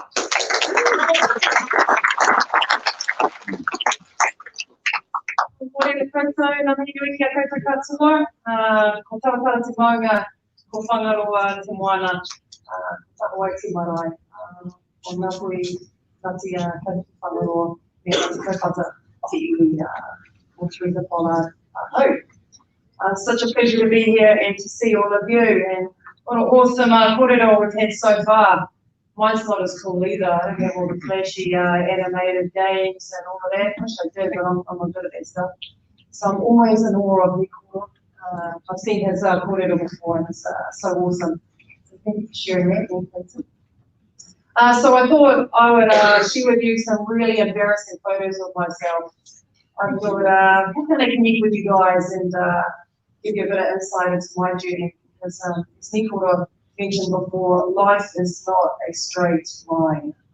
I wish I knew that when I was your age, but it's not. It's a very, very winding journey, and you will have a multitude of maunga to climb as you go through your life. So let's get into the embarrassing photos that even my husband hadn't seen. We just saw some of these. He was like, "Is that you?" That's quite funny. Anyway, here's me with no teeth. About six there. So I want to start on my journey up in the Whangaroa. The Whangaroa is way up in the far north. It's about 4 hours north of Auckland. This is my whānau I'm mostly from, and this is where I spent a lot of my childhood. So here's me, some photos, more embarrassing photos of me. So this is my childhood, and my grandmother is in the middle, and I spent a lot of my life with her and my aunties and my mum, being raised up north. I lived in Auckland, but I spent most of my school holidays and Christmases and everything with my grandmother up north on her homestead, which is where she was born and raised. And I had an awesome childhood: swimming, diving, eating tuna, oysters, shearing sheep. You know, really, really awesome childhood. Raised by very hardworking parents. Didn't go to university, anything like that. Everyone just worked hard for the money. And yeah, an awesome childhood. And then comes the windy road. Oh, my nana spent a lot of time with the marae, driving to the marae. And a lot of it was around tangi. So I spent a lot of time going to tangi and being around my whānau. And I really, really love that actually. Now that I think back, I learned a lot from those experiences. And I think sometimes, because you guys spend more time with your marae now, embrace that, really think about it, because it'll set you really, really straight throughout your journey in life. So moving forward, look at this photo. Oh man, what was going on with my beard? What's going on over there? Oh my goodness. So this is me, 13, and I was at Exit Girls Grammar. And that's my best friend on the right, Ronia, who I met when I was 10, and she's still my best friend now, at 43 years old. She was just at my house yesterday, in fact. She lives in Italy, and she had to come home just for lockdown, and so she's been staying with me. We've been best friends for 30 years. So I was at Exit Girls Grammar. I loved school actually. I was top of my class, and you know, wanted to be in everything, but I was a real tipsy as well. So I was always getting told off for talking too much, always involved in a lot of things because I was so curious. And if you look back at my report cards, it was like, Teresa excels at her work. She could just stop talking. Maybe she'd get somewhere. So that was my report card. On to the next thing. This date here, 15th of September 1991. I wanted to start with this. So I was only 14 then, and I was up north at our homestead with my grandparents and my mum. And so that day, up north, and usually I would hang out with them for the weekend and then come home back to Auckland. But this time I decided for some reason to come back with my mum. And so came back with my mum in the afternoon, it's a Sunday, and I could see my mum pacing around all the time. I was thinking, what's going on? Something doesn't feel right, like something's going on. And unfortunately, something bad had happened. And there's my grandparents, my grandmother and my grandfather. And they died that day. They died in a car accident on the way home from our homes up north. And I wanted to talk about that because sometimes life's really, really hard. And I was only 14 then, and man, I was heartbroken. Absolutely heartbroken. I was broken. Like, she was the centre of my world. She was, told me I could do anything. I don't even know how I could carry on. I was like 14. I didn't even know where to go. Absolutely broken. And for a while, I absolutely lost my way. I absolutely lost my way. So what happened was my grandparents lived in Manukau. So I was living at home in Manukau. Didn't want to sell the body, so we decided to move there. And I moved from Epsom Girls Grammar because I didn't want to go to school. I just depressed. Just wanted to be with my mum and be with my whānau. And so I moved to Manurewa High School. And my cousins went to Manurewa. And so I went there to be with them. And then I nearly failed school. I went from being right at the top to being right at the bottom. I nearly failed school C. I just made it. Nearly failed the next year again, year 11. Nearly didn't get university entrance. Like, I just couldn't get it together. It was like, it's like my life was like right up here and then right down. And it took through all that time, through the strength of my partner and my friends, to try and get back on top. But things got better. So what happened is that I thought, no, I'm going to pick myself up because I really wanted to still have this aspiration to run companies and be in business. So it took me a few years, and then I did a diploma in business at Manukau Institute of Technology. And that was a 2-year degree that I smashed in 18 months.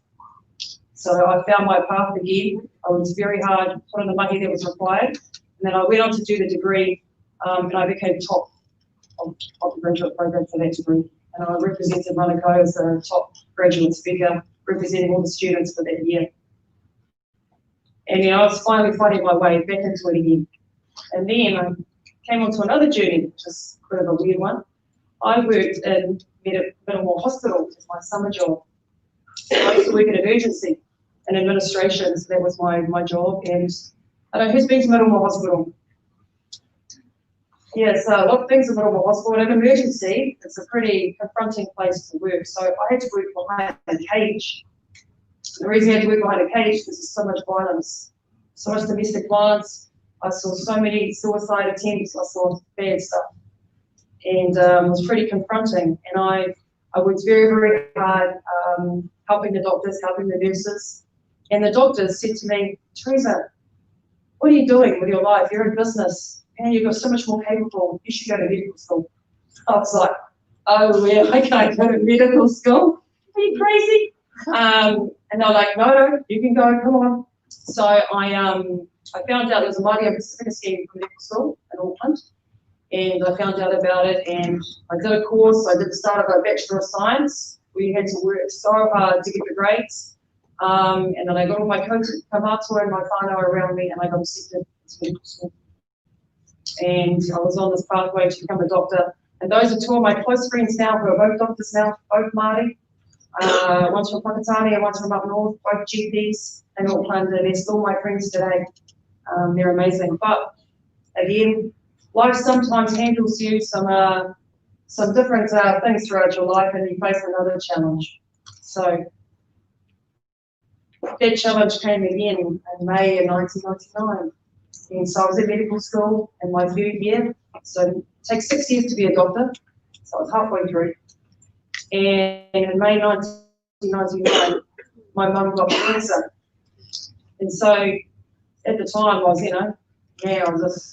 I wasn't feeling good about that either, as you can imagine, right? I was pretty sad, pretty upset, pretty frustrated that they had missed my mum's cancer a few times, which they had, and I just lost my passion for medicine. I just didn't want to go back. I didn't want to stay in there again. I just lost my heart for it again, second time, and I was like, oh, what am I going to do? So and that's my mum, and my mum's cool now. She survived, she didn't die.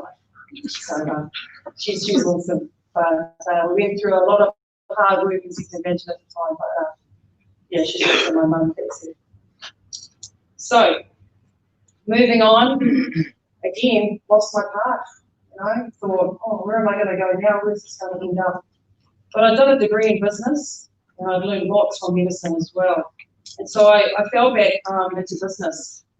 That's me, 10 years ago, 12 years ago. And I ended up working at Fuji Xerox because a friend of mine worked there. He said, why don't you just come here and work in sales? And I was like, oh, I don't want to work in sales. You know, I'm doing business and shares, and I don't want to work in sales. But I thought, I'm going to give it a go. So I worked in sales, and I found it real easy. I made the biggest amount of money that year I've ever made in my life. I was only like 26 maybe then, and I think that year I made 100,000. It's like unbelievable. I go from university to medicine and then into this job. And I just soared from there. I got chosen to be on the leadership program to represent Fuji Xerox New Zealand to go into the Asia Pacific program, and I moved to Singapore. So then I was 30. I knew no one in Singapore. I don't know anyone. But I was 30 and I was ready. I wanted to go and see new things. I wanted to see the world. I wanted to meet new people. I wanted to have new experiences. So I moved there, and my company paid for everything for me. It's a good find a job that can pay for everything for you. So they paid for my whare, they paid for my flights, they paid everything. So I went and lived in Singapore. I had an amazing life. And I did all the things that I wanted to do. Traveled all over, met new friends, went on amazing holidays, and I worked really, really hard.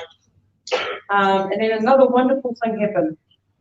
In 2008, I met my husband, Ian. He looks so young. We're married 10 or 11 years now. And so I met him, and Ian's from England. And so he lived in Asia for Hong Kong and Singapore for 8 years then. He was very successful, worked in insurance, and was working for a big company called AIG. And he got a big job, and that's why we moved to New York. So again, different life. Moved to New York, I moved to Manhattan. We live just next to Central Park. And everything you see on the movies is true. Like it literally is the land of love lights. It's an amazing place to live. And we had an amazing life there. I was working at Xerox Corporation as well, so I moved into a role where I was in sales for one of the biggest accounts. I was responsible for about $100 million back then, leading a company for Xerox and looking after a company called JP Morgan Chase, which is one of the biggest investment banks in the world. So I was doing software sales for them. So we had an amazing life, and I met all these people because they lived down the street from me. And it's so funny, like you just won't believe it. You know, you're walking down the street, these Jennifer ladies, oh hi. Like honestly, people just walking their dogs, you know, like they just look like normal people in New York. And I got to meet amazing people and have amazing friends, and see Alicia Keys, you know, just playing the piano in Central Park, just having a tutu. Like, just amazing, she's so awesome. And had a really, really cool life over in New York. And we traveled lots again, all over the world, to the Caribbean, and amazing places. My husband and I having an awesome time. And then it was 2010, we got married, and time to come home. So I helped her with our first baby, and back to Auckland. So I wanted to come back. My husband had never lived in New Zealand, so he came back to Auckland to be close to my whānau, because I wanted my babies to be raised in New Zealand. So back to Auckland. Here's my beautiful tamariki. This is Sienna and Lucas. They're 7 and 9 now, and my whole world is centered around them in their future. So I came back working at Fuji Xerox, having my babies, working while I was having them as well. I moved to Microsoft. I worked in sales there for a couple of years as well, had an amazing career at Microsoft. And then I had the calling of my tupuna. And you'll find that for you as well as your duty goes on. I'm just calling to start my journey to get back to Māori, because all the jobs that I worked in, there was no Māori. There was me. And Microsoft, I was the only Māori. And Dad will speak about Microsoft because he's there now. He's one of the only Māori there as well. And I was like, right, I need to make a change. You know, we need to stand up and make a difference. So I decided to go to New Zealand Trade and Enterprise. Does anyone know what that is? It's like the government for business. And they help businesses grow, basically. And so I went there to look at the Māori team. So I wanted to focus on Māori business, focus on helping small companies, medium companies get bigger and scale and use the experience that I had. That's how I went neat. And was there to help them along this journey as well. And then I ended up at Datacom only a year ago, so this is really, really recent. Only been there for a year, already been promoted twice within 1 year, which is kind of crazy. And that's where I work. That's our building, Datacom. It's in Auckland there. We've got 12 offices around the country. And as mentioned before, yeah, it's the biggest IT company in New Zealand that I work with, the most amazing people. And this is a picture just taken 3 weeks ago. So, who is that person in the middle of the yellow? I know who? That's Minister Naima Victor. So she came to Datacom and I hosted an event with its Barry on the left, Barry Suter. He's an amazing man who chairs an organisation called T3W, or it's a Māori network. We want to encourage people into technology. That's our global CEO there, Greg, so he's the boss of 7,500 people. And that's me. And we hosted this event at Datacom. It's the start of a Māori network that Nicola is part of and Lee is part of as well, and that we all believe we want Māori at the top of the pyramid. Right? We want Māori representing, leading our organisations, being the CEO of these companies, at the start of these journeys, creating, developing, and honouring who we are as people and representing what we do. So that's the start of this network, and I'm keen for all of you guys to be involved in it and be a part of it. So come talk to me after. And I'm very blessed to work with amazing people who do all of this amazing marketing. Robotics, artificial intelligence, machine learning, coding.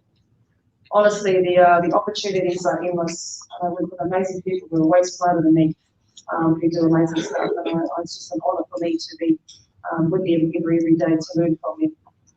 But I want to leave you with one very, very important thing that's important to me. I hope it's important to you. This is my tupuna. This is Takiri Whaipapa. He was a great Ngāpuhi warrior and chief, and he represented our people. And I wrote these words, and I hope these words are something that you'll remember and hold in your journey. This life isn't a straight line, it's a winding journey. So find your path, your strength, your courage, and your bravery. Embrace your whakapapa, it is a gift. Keep close the love of your whānau. Surround yourself with great friends who lift you. Okay, and exit the friends who don't. This is about surrounding yourself with positive, amazing people who will lift and guide you. And honour that this is a gift. And what you have is a superpower. It is special to be Māori. And to honour that and to unlock it and own it with pride and go after every opportunity you can. And now we are here to support you. And that's why we're creating these networks, so we are accessible to you and we're here to support you to find your journey. Kia ora.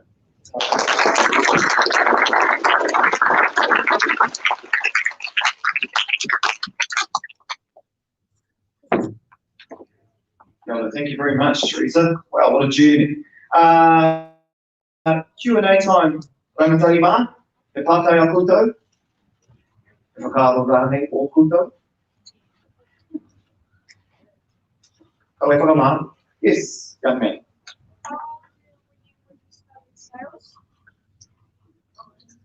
I was only 26 because I went to university for 8 years. Long time, see, as I say, it takes a while to find your journey. But I quite like university, it's quite fun. Yes. Of all your jobs, which one was your favorite? Which job was my favorite? I mean, I love my job now. I'm very blessed to work at an amazing organisation. They've all been awesome. I love my job in New York as well and Singapore. I think the most amazing thing is to work with people who lift you and who you like. So it's really important for me with people you can learn from, who you aspire to be with, who you aspire to be like. Find your path, you know, and as I say, that makes the money just as much more fun. What subjects did you take at school? What subjects did I take at school? I have to remember. So again, I wasn't that good at science. I was pretty good at maths and English. And then, as I say, I was just more affiliated to business. So I pretty much did all the subjects, but as I say, I getting failed half of it. But it doesn't matter, right? You just keep going. That's the key. You fail, you get up again, you reset yourself, you get into it again. Fail again, stand up again, and do it again. Because when you fail, you learn. That's another amazing thing. So now I have 160 staff now that I look after in my job. And the biggest thing that I can teach them is to fail. Fail, experiment, and learn. And get what it feels like. It's good to fail and learn that, and you get up and do it again. More tātai? Yes, you got a question. What was it like being a Māori overseas, away from your family, in these big companies, and then on your own as a Māori? Yeah, that's a really good question. It is actually quite lonely. I didn't think about it as much then as I do now. But see, what happened is that it took me, after my grandparents died, it took me a while to connect to my whakapapa again, right? Because I kind of lost my connection to them as much as I had. And so then when I went overseas, I didn't realise as much then that being Māori is a superpower.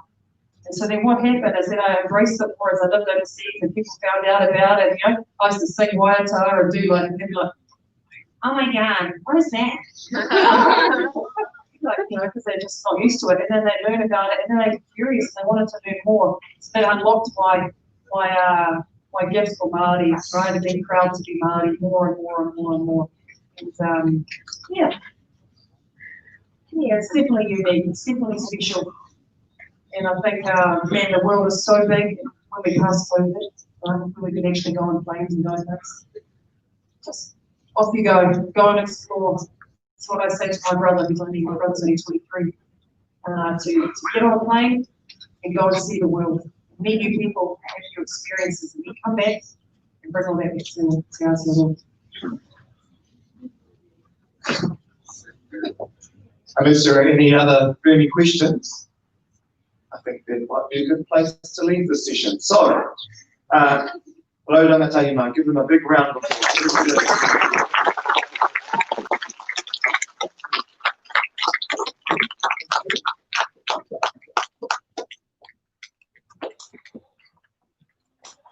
All right.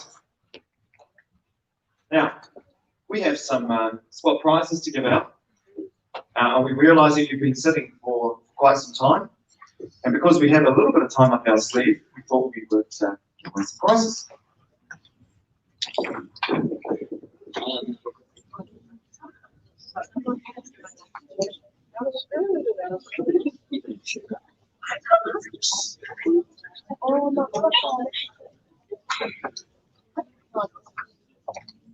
So, we've got these giveaway bags, we've got t-shirts and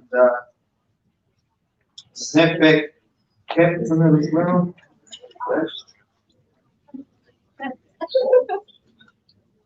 Yep, there's a t-shirt in here as well. T-shirt. Anyway, poster, goodie bags, giveaway. Because I'm not down to play with, well, you know, up to play with the TikTok scene. Where's our Haramai? What? Haramai. Come and give me a hand. Yes, you. Yes.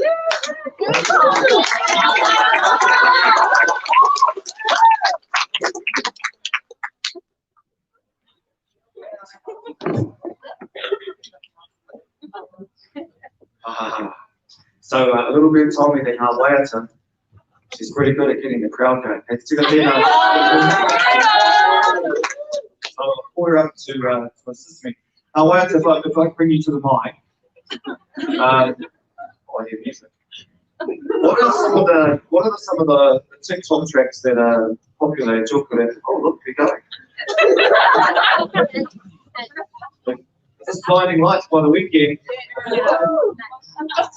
I am up to play. So is that one of the popular TikTok ones? What's one of the more popular ones? Is it that one or?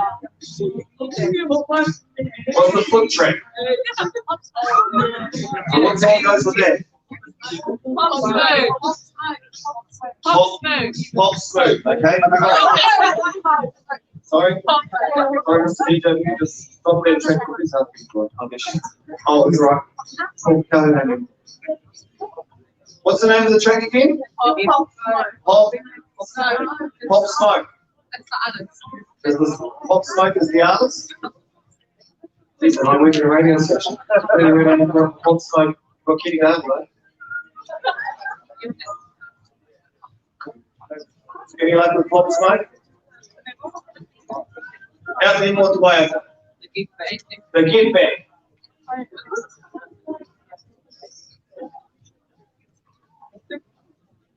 Okay, one moment please, Paula. Alright, are you guys you know this one? Oh, okay. Well, we're gonna, how many of you know this dance, this TikTok dance? Good. Okay, so we'll have one from this scooter. Yep, young man, yep. Come up to come here, to the front. Let's see the front here. Alright, one from Paul Kitty. Let's come here from Paul Kitty. Yep, come on. Another one. Another one? Nothing on the song? Okay. Let's go down here. Okay.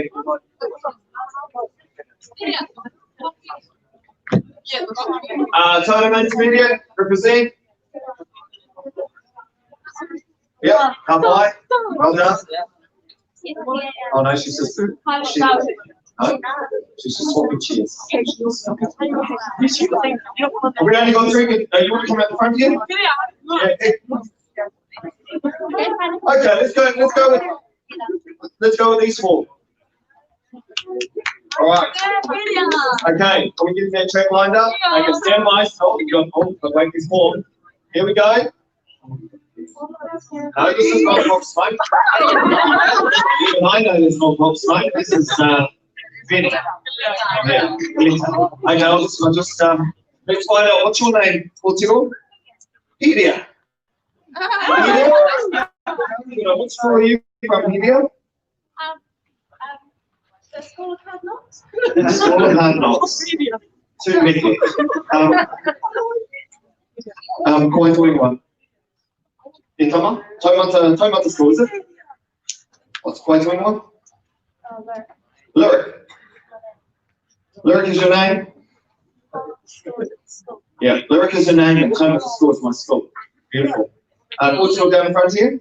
Janaya. Janaya? No, I don't think it's Janaya. Are you sure? Janaya? No. Yeah,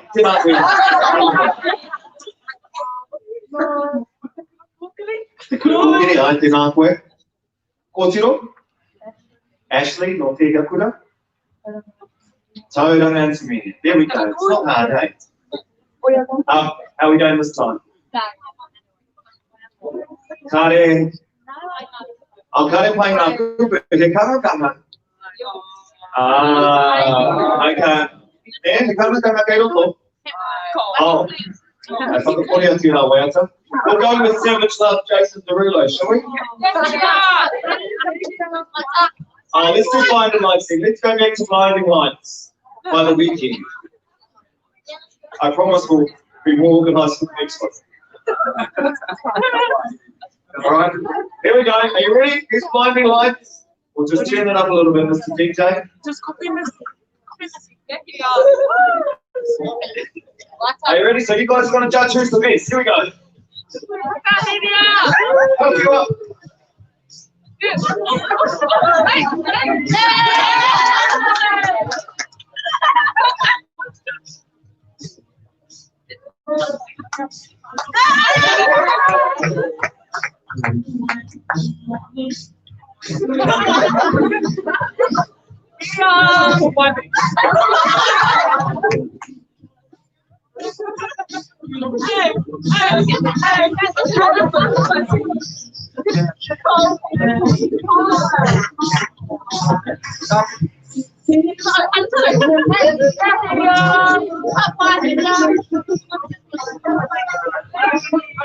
Okay, we can stop now.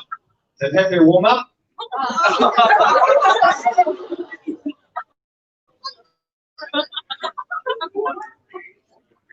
That was your warm up, hey? Okay. We're just going to do it one more time, mate. For 30 seconds. And now that you've had a warm up and the crowd are just, absolutely with you. Here we go. Right from the top. And let's go.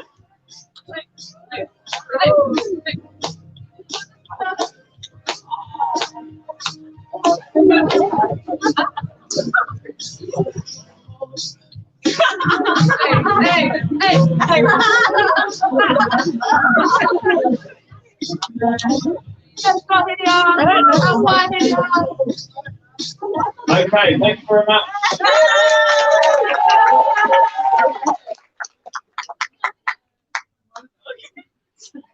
We need to find the winner. So, by way of applause, who do you think deserves a goodie bag? Deserves Tauranga Intermediate. Is there School of Hard Knocks? Is it Tauranga School? Or is it Shanaina? Here we go.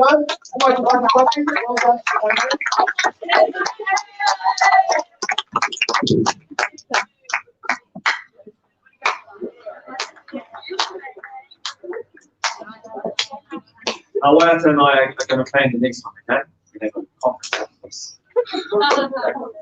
All right. Now, before we go to our next part of the program, can I please ask our partners for the scope of to come to the stage to give a 30-second elevated pitch. So, from the Ministry of Education, Erana. Okay, Erana. Oh, there comes Erana.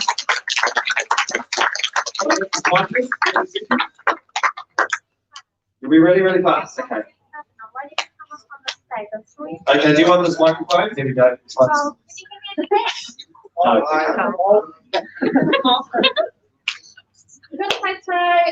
I'm from the Ministry of Education at the stall over there. We have lots of free goodies to give away to you, and we can talk to you about Koko Te Reo, which is the platform. It's a central place to find all Te Reo Māori educational resources. We've got heaps of these Manawatu books, so you can come along. We've got some iPads over there, not to give away, but so you can have a tutu with the app. And you can take some books with you, some pens, lots of other goodies. So come see us over there. 30 seconds. There we go. Well done. Just moving. Now, our next one is from Microsoft, Dan Walker. Here we go. Here you go, Dan. So I'm down here. Who knows what the HoloLens is? It puts out an augmented story picture in front of you. So I've got one of those down here. Come and see me. If you know how to work it, please come and help me out. I'm going to be giving away some bags, some laptop bags, which will worth $200 each. So we'll make sure Lee can decide where those go. I'll be speaking later, so make sure you come along to my point. Thank you, Dan. All right. We've got, where are you, Teresa? Oh, there we go. Your 30 seconds is about to start. Teresa from Datacom. So come and see my, with Dan, Microsoft Datacom. We're together. Heaps of free bags, laptop bags, pens. I've actually stole everything from the marketing cover to give to you guys. So come and see me and come get one. Love to talk to you.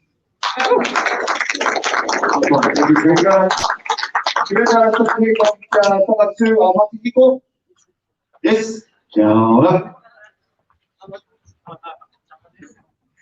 Tēnā koutou, ko tātou tēnei.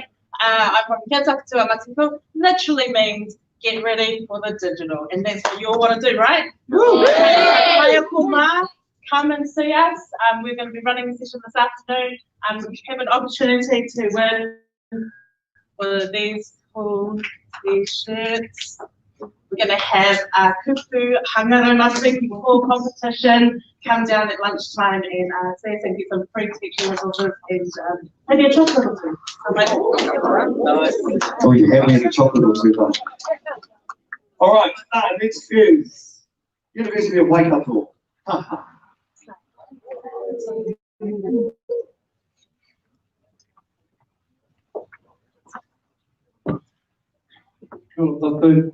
If you could all please repeat after me. Ta ha. Huata.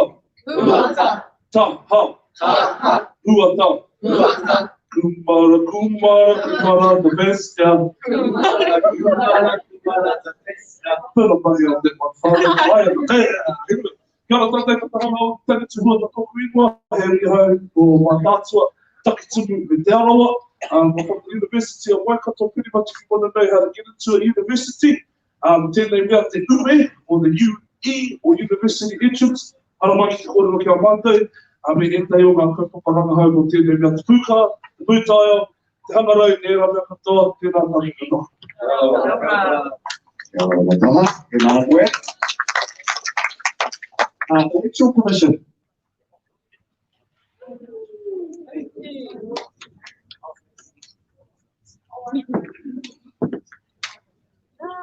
Hello everybody.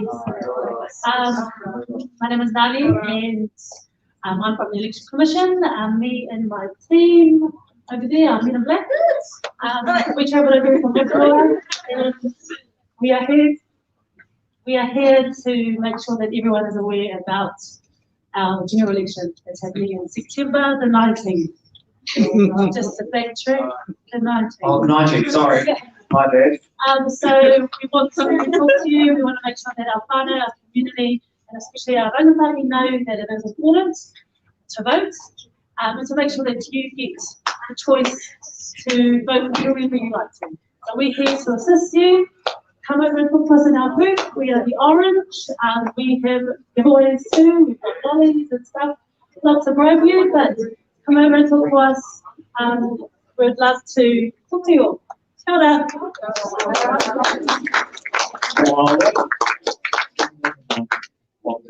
Right, digital future, Aotearoa, Michael.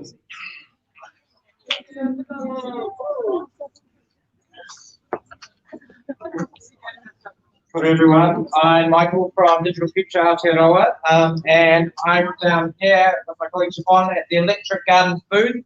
Who loves it when their mum or dad says, right, let's go mow the lawns? No. What about, right, we're going to spend Saturday weeding the garden? We've got an electronic kit that has soil sensors and air sensors and actually designed to install in the vegetable garden. And then you can log on to the app and view the data coming from your garden, the soil temp and the moisture levels.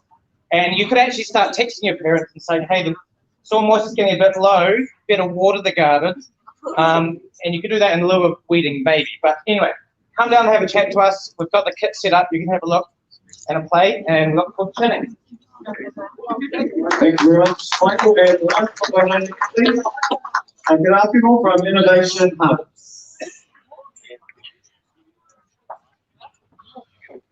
Tēnā tātai, ramu ngā mga tanga o I mō ngā mano, mato tanga wairo I tapu ni ngā hera tōku te mātai ai. Hello everyone, I'm Te Rā, from pretty much everywhere in Tauranga, and I'm working for Koe Kairawa. So we've got an innovation hub set up just next to the electric garden, and we're running a competition. We can go into the draw to win a Microsoft device.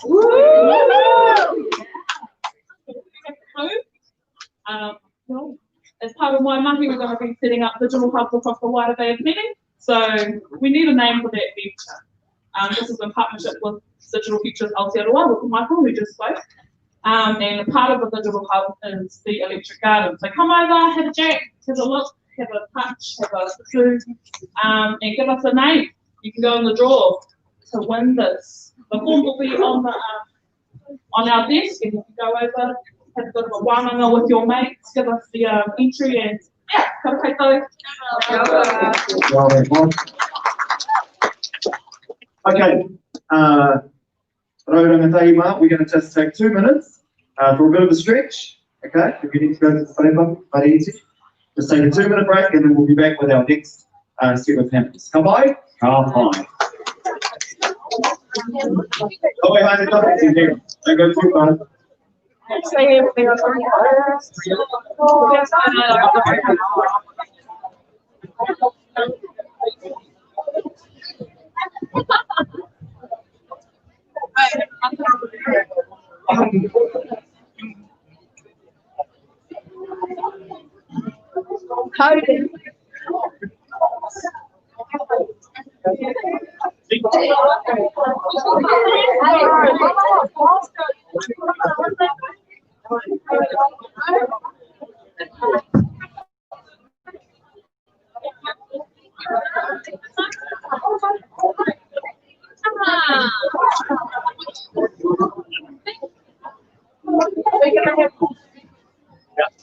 Yeah.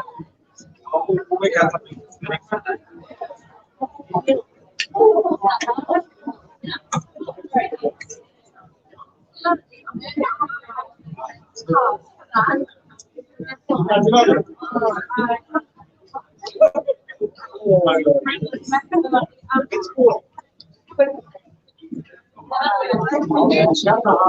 Go, Johnny. Yeah.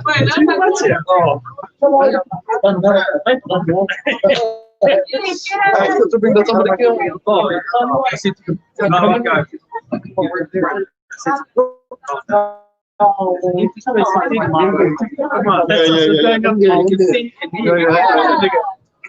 Yeah.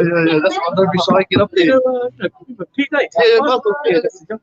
Oh. Oh, yeah. Oh, so is what is he said, no, I was in this form class, 9 PRO, graduated in 2005. You can go after your guys on the It's this year. Another. Also, he's got 13s. Yeah. Look, he's 13. So I'm a clinical this year. Oh, she's still there. Yeah. You know, like I teach. I teach accounting, business studies, and financial literacy, and economics. Oh, awesome! I love it. To see it as a way of engaging. So I teach accounting. Yeah, well, it's not exciting. Yeah, exactly. Yeah. But you know, I got all financial stuff. They have to. Yeah. If you can find a way to be able to preach something like somebody they resonate with you, then you can improve your skills and technology is one way that you can do that, obviously.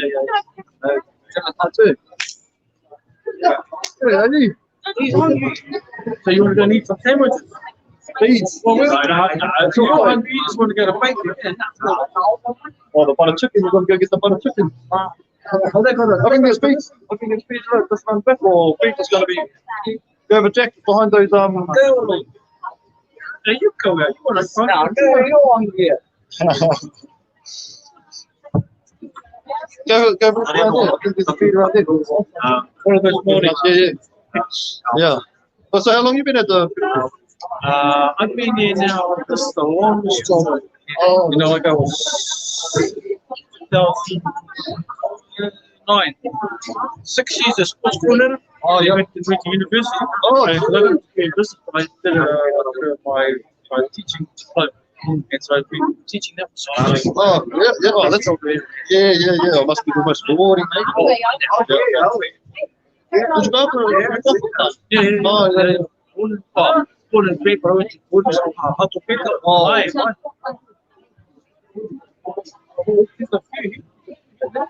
Yeah. Tortillas. This power was gonna control.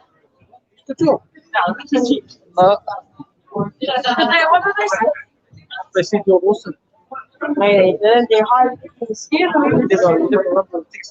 Oh, so you're Texas, is it? Oh, yeah. Oh, you know, yeah. Oh, true. Is he still on radio? Yeah. Hey, yeah, I know he's still broadcasting. Right, actually, I'm on meal. Yeah. My your meal, yeah. Oh, yeah. Yeah. Oh, true.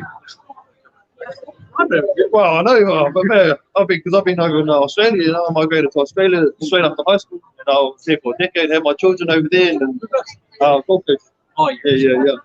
I had my children over there, and you know, they start singing Waltzing Matilda, and that's what we get to go home. You know, I've seen some come back. Oh, it took years for my daughter to lose her twin. And I was like, because like I was so proud of my accent going over there, like I'm never gonna get the Aussie accent, you know. And she comes over and she's all Aussie, you know. Gotta go home now. Yeah, but yeah. Mano, this is Pete's son, youngest son. Hello, bro. Kia ora. Clayton. Mano. How is Dave? He's good. Yeah. Are you still living just behind the school? No, we're by Tony Artswell now. Oh, true. Yeah. Oh, yeah. Are you looking good anyway, alright? Yeah, it's good. Yeah. It's cool. But what year are you? I'm year 9. Year 9? Yeah. Hey. What do you think you're going to be when you grow up? I'm still thinking, but what I want to do at the start is there's a shop for an armourer. Oh, yeah. And they work in the army, and they work with guns. Yeah. Oh, that's good. They want to be like I'll make it to the All Blacks. Your dad nearly made it there. I don't think I'm that good yet. Your brothers. He's studying to be a doctor at Otago Uni. Oh, yeah. Oh, mate. Yeah. Oh, well, thank you for coming up anyway. Yeah. Hopefully you get some inspiration out of all the people that are having a chat up there, and go get some free stuff down there. Yeah. Oh, great. They're running away from me, getting chicken, and then they were behind. Are you hungry? You are, right? I'm allergic to seafood. Are you? No, she isn't. I'm allergic to seafood. No, she Aren't you a meal? She's buying. You're from Torre, you like the seafood. And I will cry. Oh, hey, I'm also Texas as well.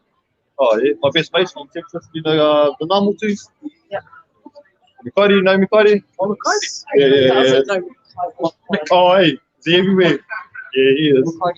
That's my best mate. You know, Brent? Nah, I left school like. No. Brent who? Brent Neal. Oh, your dad? Yes. No, I don't know if personally my mum does, because I'm a meal as well. A koro. Kura meal. Oh, he's coming back now. Yeah. Oh, looks lost there. But he did third form, and then he went off and did an apprenticeship, and then he would come back to like fifth form or sixth form. But I grew up from him, doing rugby, Mitchell and stuff like that. Growing up in Florida, so they had the working place for 20 years now. Yeah. Oh, cool. I see them pretty much every month. How much? You got how much? Oh, not really, not as much as I'd like to. It's because I live up here in Tauranga, and they're just like, my other half, they're fine with the pub here, so it's just like, just trying to find the balance, and all my mum and them, they're all over 90 as well, and they're sort of my connection to, all that stuff. Is sort of, we left over Aussie early, so that's why I wanted to come back, so that these, they know where they should come from. No. Okay, have a kai or something.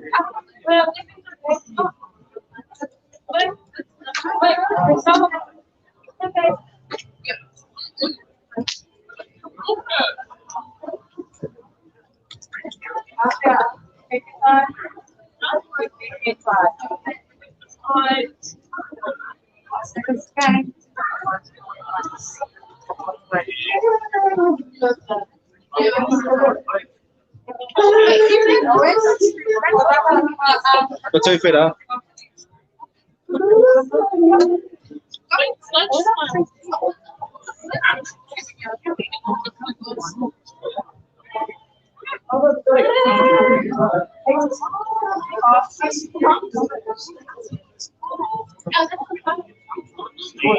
Yeah, guys are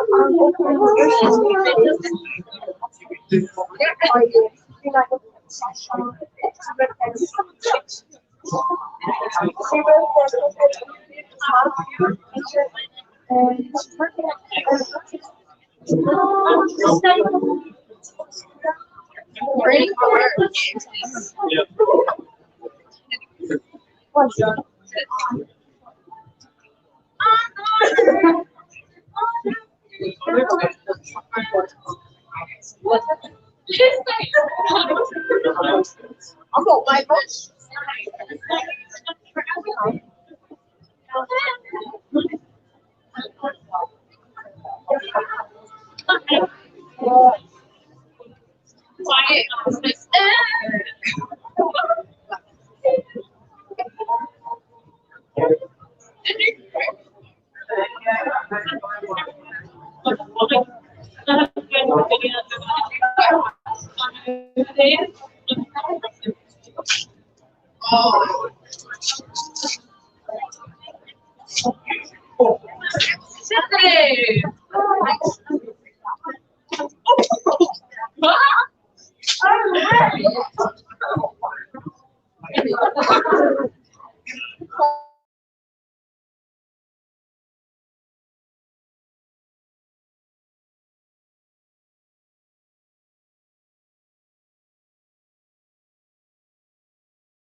Looks nice. Pasta. Did you make it yourself? What kind of pasta? Macaroni and cheese. Oh.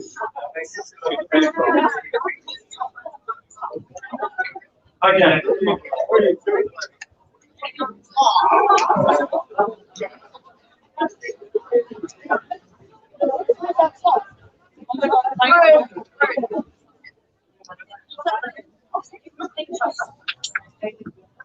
So just before we go to our next cluster of speakers, Ngā Waiata has got a little bit of a competition for us. Oh, yeah. So she's really good at this stuff.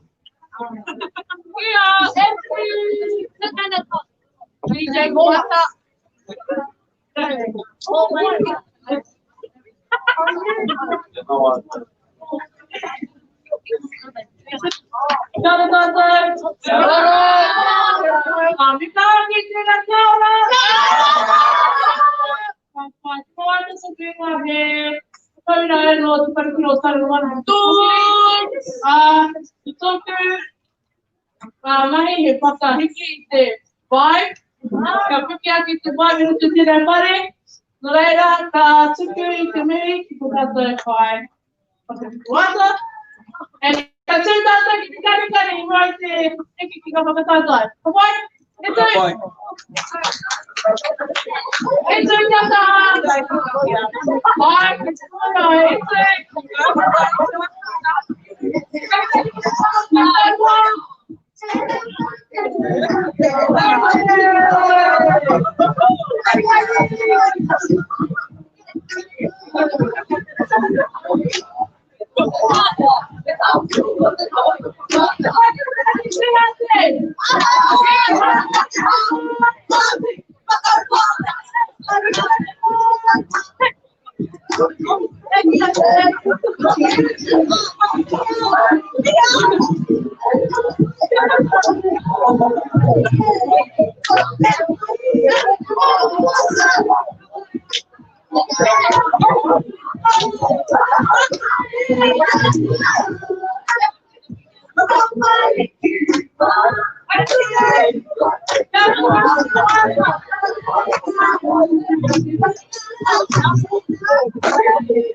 Why?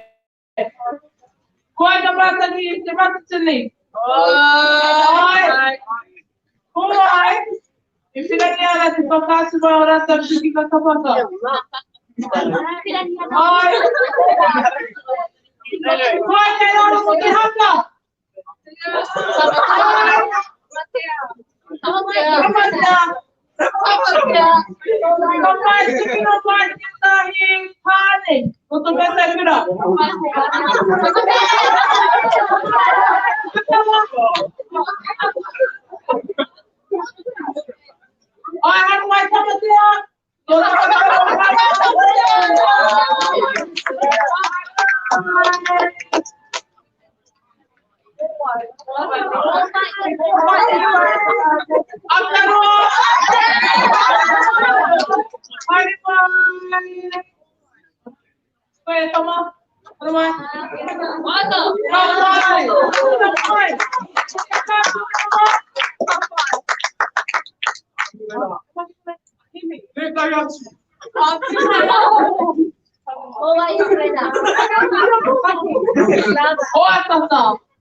All right, let's move to our next group of speakers. Cluster, te kai ka wikai kōrero. So, he karanga tēnei kia hiria te rangi, Dan Walker, kahurangi rā o Shane. Hara mai ki te papane.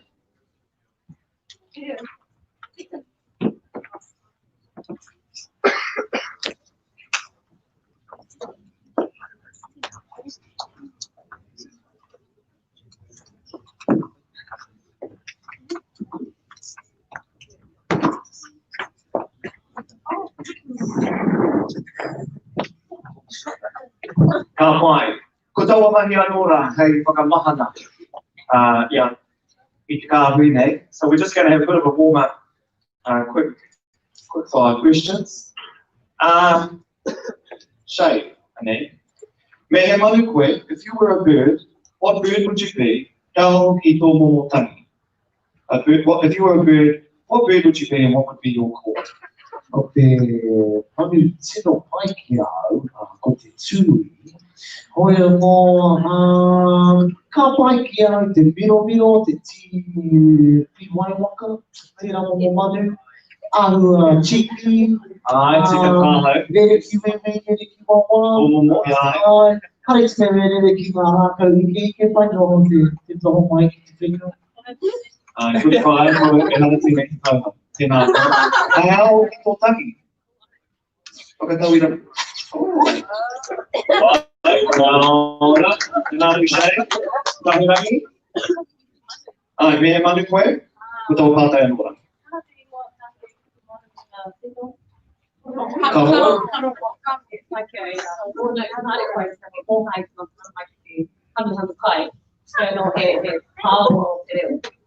Ka mai nā reira hea te momotangi. Ka mai, Dan. I'm going to be happy, because, you know, rare and wonderful and unique to Aotearoa. So, yeah, on the carpet. And,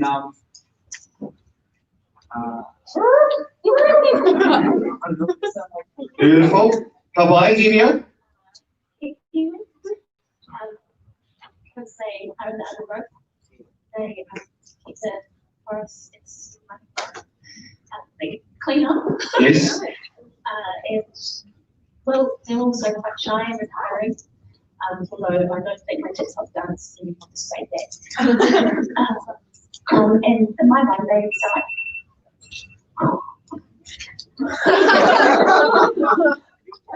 And artwork, right. Speaking of TikTok, what is your go-to TikTok move? I'm quite liking the remix.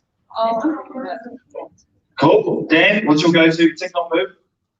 I'm more Fortnite, and yeah, it's the what's it? The purple haze. Purple haze. Who's got a purple haze? Do we know what purple haze is? No. Oh, it's probably called something different. It's the one. Okay, there we go. Like that one. Justice. Orange justice. Close. Purple haze. In there. How about you again? Awesome. Kahurangi? Oh, te kalita. Alright, how about you? Shane? After kani when you get the way of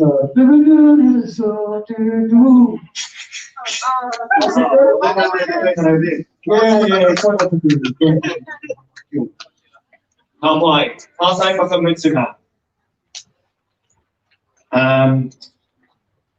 If you were a vegetable, what vegetable would you be? And why?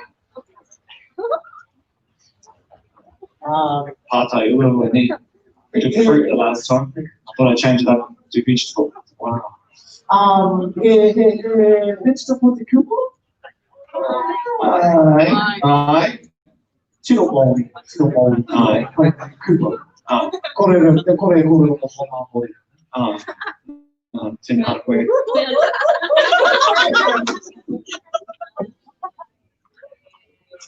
Ate mo mo bua whenua? Hokena, nā te mea, ka hoki koe ki te kāinga I mua I te uhinuatanga o te tō. Ki hanga 4 midnight. Okay. Oh, hello.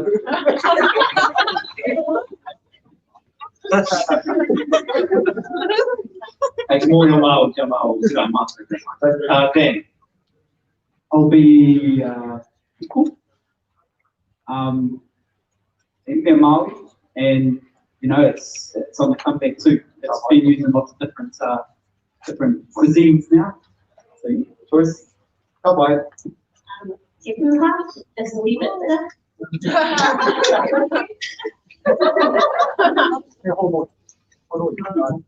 Outline. All right. Let's move on to our first speaker from this cluster. Hiria Tarangi. Hiria loves her community and loves technology.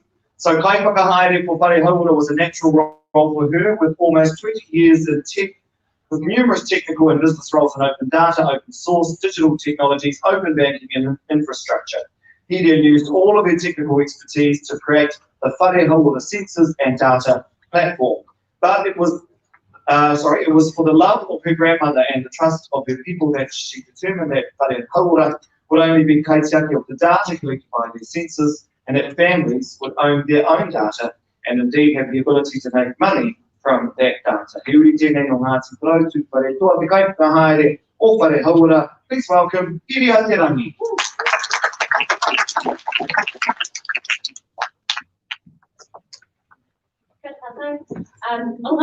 I didn't think that the system would show my notes clearly, so I brought it up.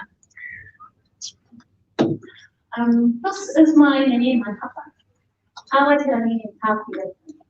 They're the reason why I stand here today and why I do the things that I do. This is what most people that I don't know think of me as the CEO, the agile consultant, the technologist, doing TEDx, Wellington speeches, talking about technology and being marketing. But for most of my whānau and friends, I don't look like that at all. For my whānau, I look like this. That's me on my grandparents' letterbox in the 1980s, because my nanny would put me up here for the taxi man to come and get me and send me home to my mother. It was the 1980s, it was a much different time. This is the house that we all lived in for, I think it was at last count, 38 years. That home housed me, my cousins, my aunts, my uncles, and my grandparents. And it's also the house that the Spencer lady would come to, and my nanny would say, yeah, there's only 5 of us in here.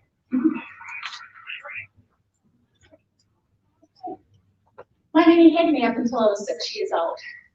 She created the Hohamareo of Mariua, Wellington, and she made all of us go because she was raised by her grandmother herself. Her grass called Te Reo Mena Tekanga was deep, and she didn't want it to be lost. Unfortunately, when I was 6 years old, my mum came and got me. We moved up the Whangarei River to a place named Ranana. It was a small community. I think there were about 7 houses. And in my school, there were only 30 pupils, and we were a full education provider. So we went from new entrants right through to Form 2, which was, I think, year 9. But there were only 30 of us. We were that little. Here is where I learned how to muster, be around to eat ride horses, tackle sheep, because I don't know, that's the cool thing to do. Some days I'd get a ride on a motorbike to school, we'd be wearing gum boots, and we were always at Marae. What we were doing was learning life skills, but we thought of it as play. During that time, also, I experienced some of the most deepest trauma. And that's mostly because at that time my parents were in gangs. We had moved to Ranana to try and escape that.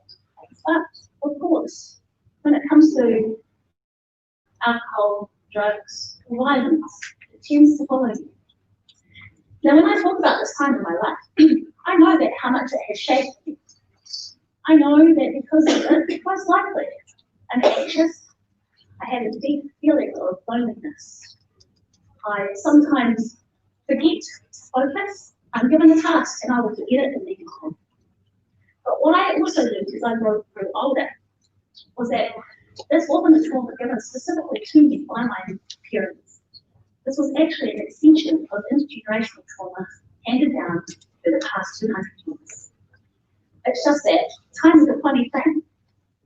And in this moment, we think, oh, my parents did that, my father did that. How? It was also given to me. Because it harks back right to colonization when it started. And our kaumata all the time, our people all the time, said to us, Kawe kōrero Māori, kōrero Pākehā. Ariki, tamakira makaura, ariki kōriki, is mana. In order for us to survive, they gave us these tasks. And they pushed us out into Aotearoa without the structure that we are used to, without the support that we need, but it was so that we could survive in the world that was coming. And so when I think about all the things that I'm capable of, because in anxiety, it means that I'm hyper vigilant. I obsess about topics. I'm obsessive and I observe deeply. It also means that as a superpower, I can read a person at 20 paces. No one can lie to me. I know who to trust by gut instinct, and I just do it. When I talk about instinct and the ability to make good, clear decisions, literally, large tech companies are hiring me at almost $200 an hour in order to teach them how to do this. And all of this stems from the trauma I was given in my childhood. It's just that I've recognized it for what it is. And so when you start to experience things, like, you know who's not sitting next to you, you know who's lying to you, you know which way's the good path and which decision that you are going to make in order for you to get to your goal. You know it intrinsically. And all I'm here to do today is to prove to you why.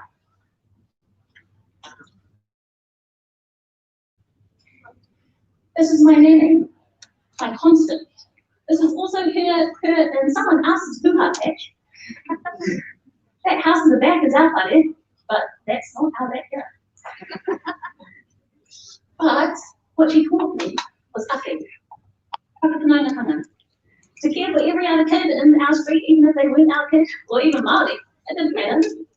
If they needed a kai, if they needed someone to talk to, if they just needed to sit on our couch and watch TV, kapai, we'll do that to you. And so I take that even into what I do today, because that's literally all I do. I talk to people. I figure out what works for them, what doesn't. And then, because I'm bullshit, and because literally I don't give a, I speak the truth. Because what's the worst thing that can happen to me in this technical world is that I can get fired, but I haven't been yet. 20 years of telling the truth. Not fired once. Reprimanded, sure, but then I was right, so. And it's the ability to speak the truth, to stick up for others, to pull people together, even when it looks like they're going to start a punch-up. Because that's what we are, and that's what we do every time in the classroom, every time at the marae. Parents and your aunts are drinking a bit much, we put together. We make sure everyone's fed. We make sure everyone is housed. We make sure everyone feels like they fit. Because that is what being Māori is. My nan put me back when I was 12. I was one of those kids that sounded right, but didn't actually do any of the money. I had won the scholarship to go to college, and so she convinced my mum to let me go back. That one decision that I had no control over, that decision is why I'm in tech.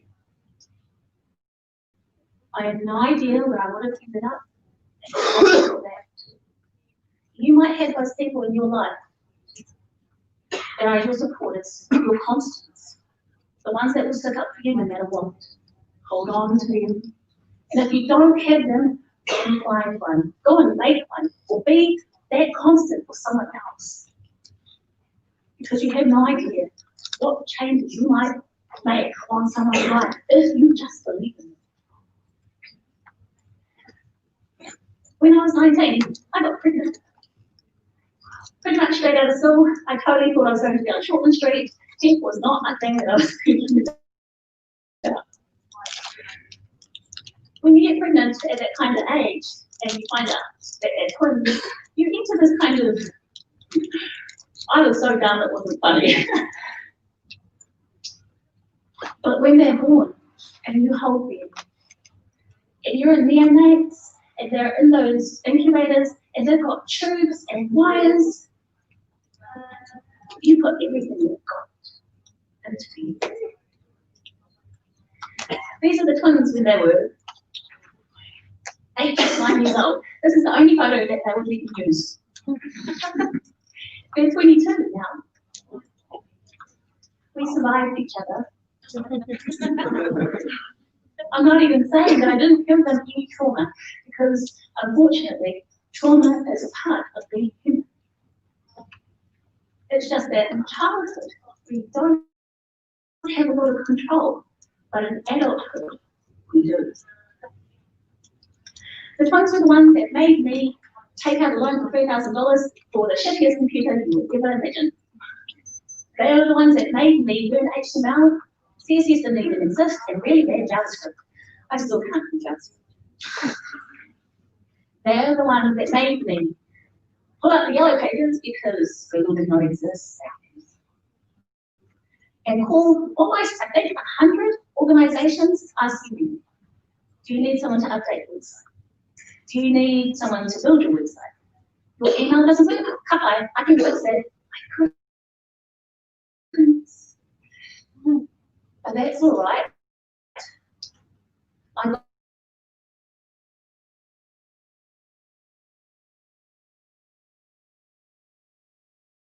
got at least, I got three that were actually willing to pay me. I didn't have to volunteer. And as soon as I got those three, it was $12 an hour. But still, I think we're on the table. But what I really wanted was those recommendations. Email wasn't really a thing, but to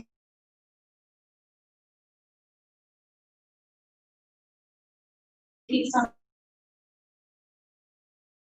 to tell a recommendation that said that you did the mahi, that this is the outcome, and that you saved the money. Giving up is not in my DNA, I just don't. Mostly it's because I always think I'm going to win. I mean, come on, I got up in the TikTok competition where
new immigrants kaumā to a kepi, 1,600 of them died.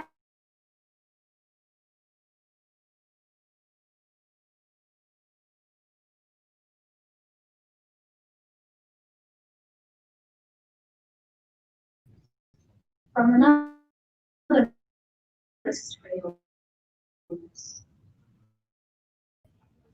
But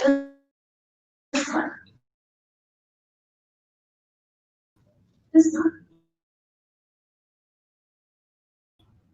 I have the skills and the experience to keep forward.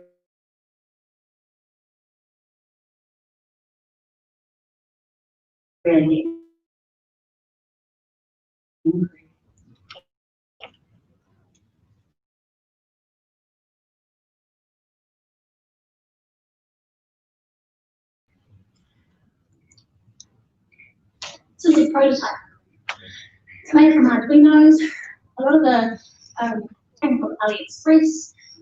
And what we did there was that we made a sensor because we had a hunch.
When you're at home and you wake up in the morning, you breathe out and you see a cloud,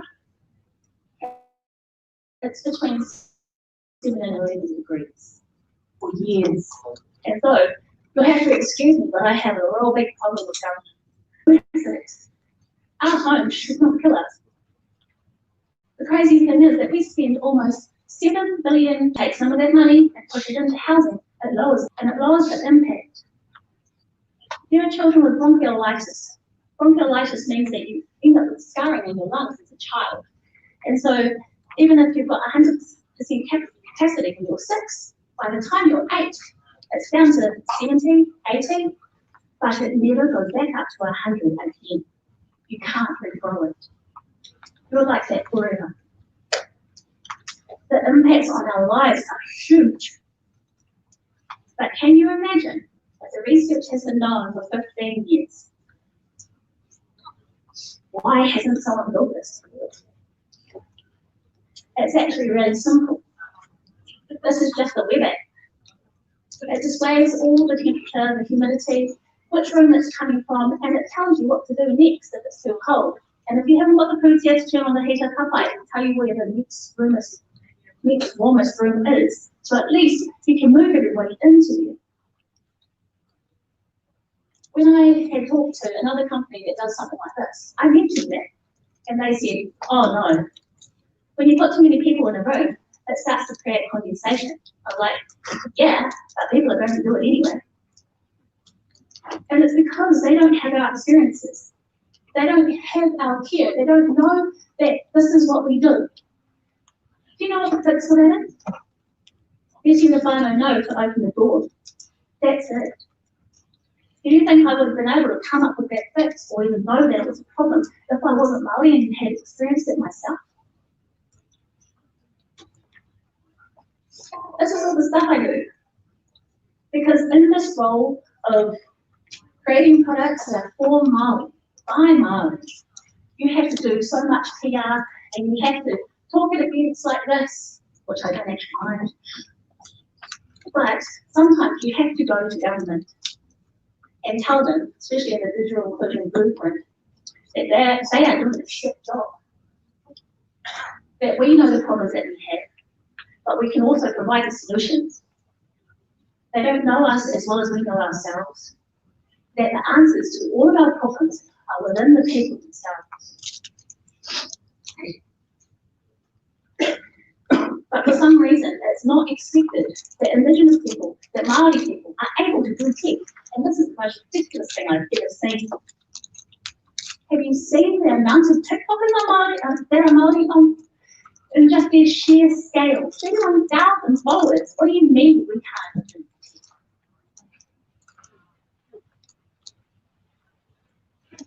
But then I remember that sometimes it's not the ability to use it, because actually that's a really easy thing to do. It's remembering that this is where we start, and it's okay if you don't have all the tools right now. And it's okay if you're a bit of a weirdo and you don't quite fit in.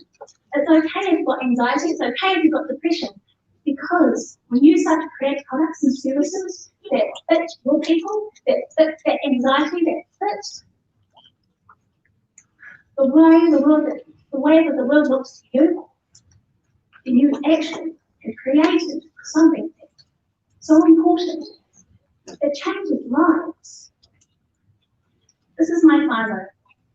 This is the same house that we cleaned out after my nanny died. In that moment, I look happy. but I also am scared for the next whānau that goes in. So that's my driver. It's not that my nanny died.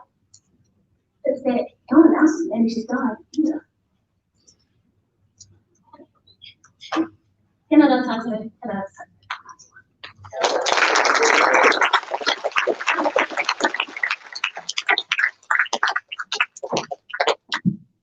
Kia ora. Thank you very much. We've got time for maybe 1 or 2 questions, just very quickly.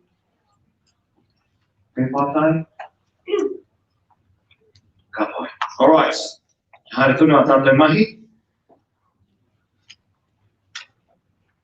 Our next speaker, Mr. Dan Walker, is a Poutuara of Ngāti Ruanui Iwi, Director of New Zealand Māori Tourism, and ATED, stands for the Auckland Tourism Events and Economic Development, Cloud Application Solutions Lead at Microsoft New Zealand, and most importantly, he's a proud dad to 3 awesome tamariki, Josh, Ty, and Maya.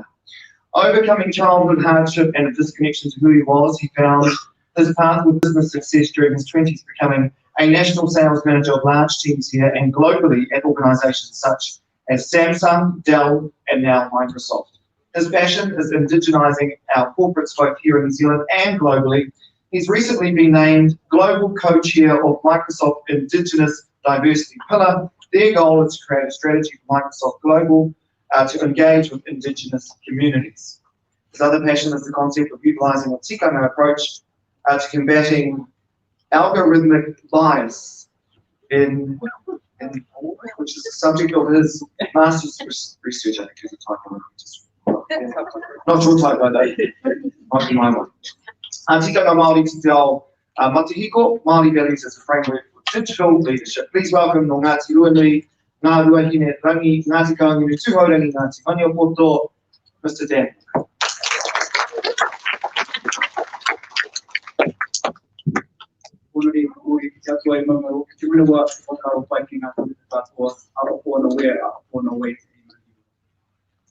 Tuatai te kai kōrero, kai karakia, mami nui kia koe, te kai waka moimiti, mo tō wakaritinga, o tō tātai arawa te tuatata nei matanui te rangi.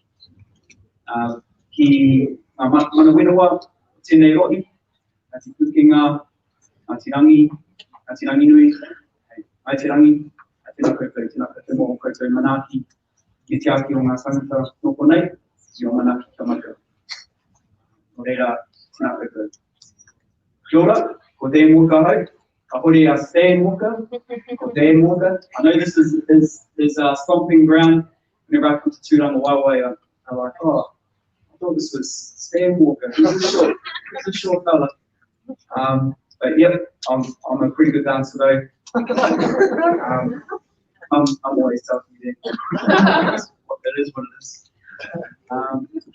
So firstly, I want to begin by acknowledging any of you or any of your loved ones who are going through cancer at this time.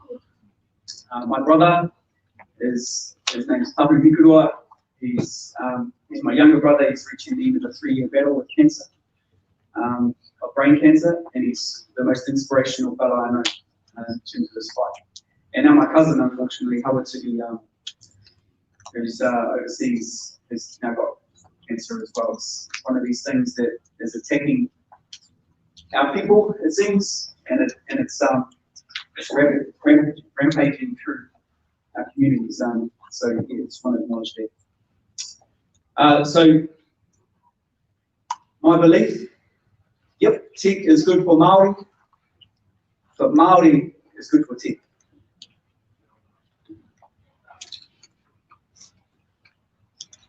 This is my great-grandfather, Te Rewhi Ori Taranaki. Actually, it's Te Rewhi Taranaki, but when he joined the army, he changed his name to Hori to make it easier for people to say. My wife keeps on saying, well, you idolise that fella too much, and I'm like, no, I don't know why you're saying that.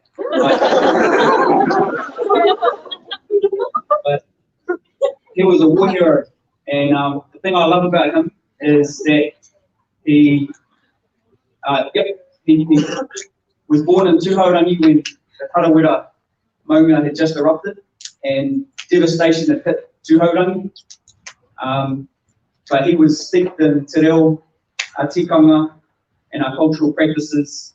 He wrote 2 anthems of Tūhaurangi, Aue Te Aroha and Hara Mai Tūhaurangi. An amazing fella. So his dream was that his future generations would be fluent in te ao Māori and also fluent in te ao Pākehā.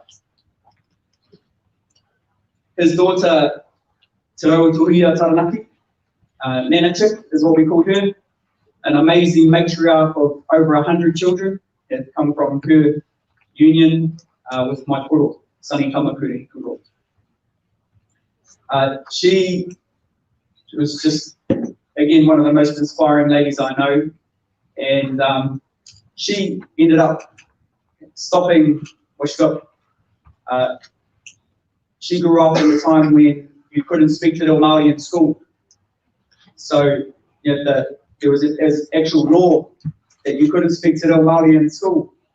So I think this is awesome, so lucky that all of these, all of you in school can actually speak it. It's a gift. It's a taonga. So she left school determined to make sure her kids would not speak Te Reo Māori. And that's what happened. It took one generation to lose our reo. And that's her daughter, my mum, Gail Winnipegi Kuroa, and she moved down to Christchurch. And the other thing that Nana made sure of, and it was for our benefit, was she wanted to make sure that everyone left Aura, our Tūranga Waiwai. She's like, there's no jobs around here, get out of here. And that's what all of her kids did.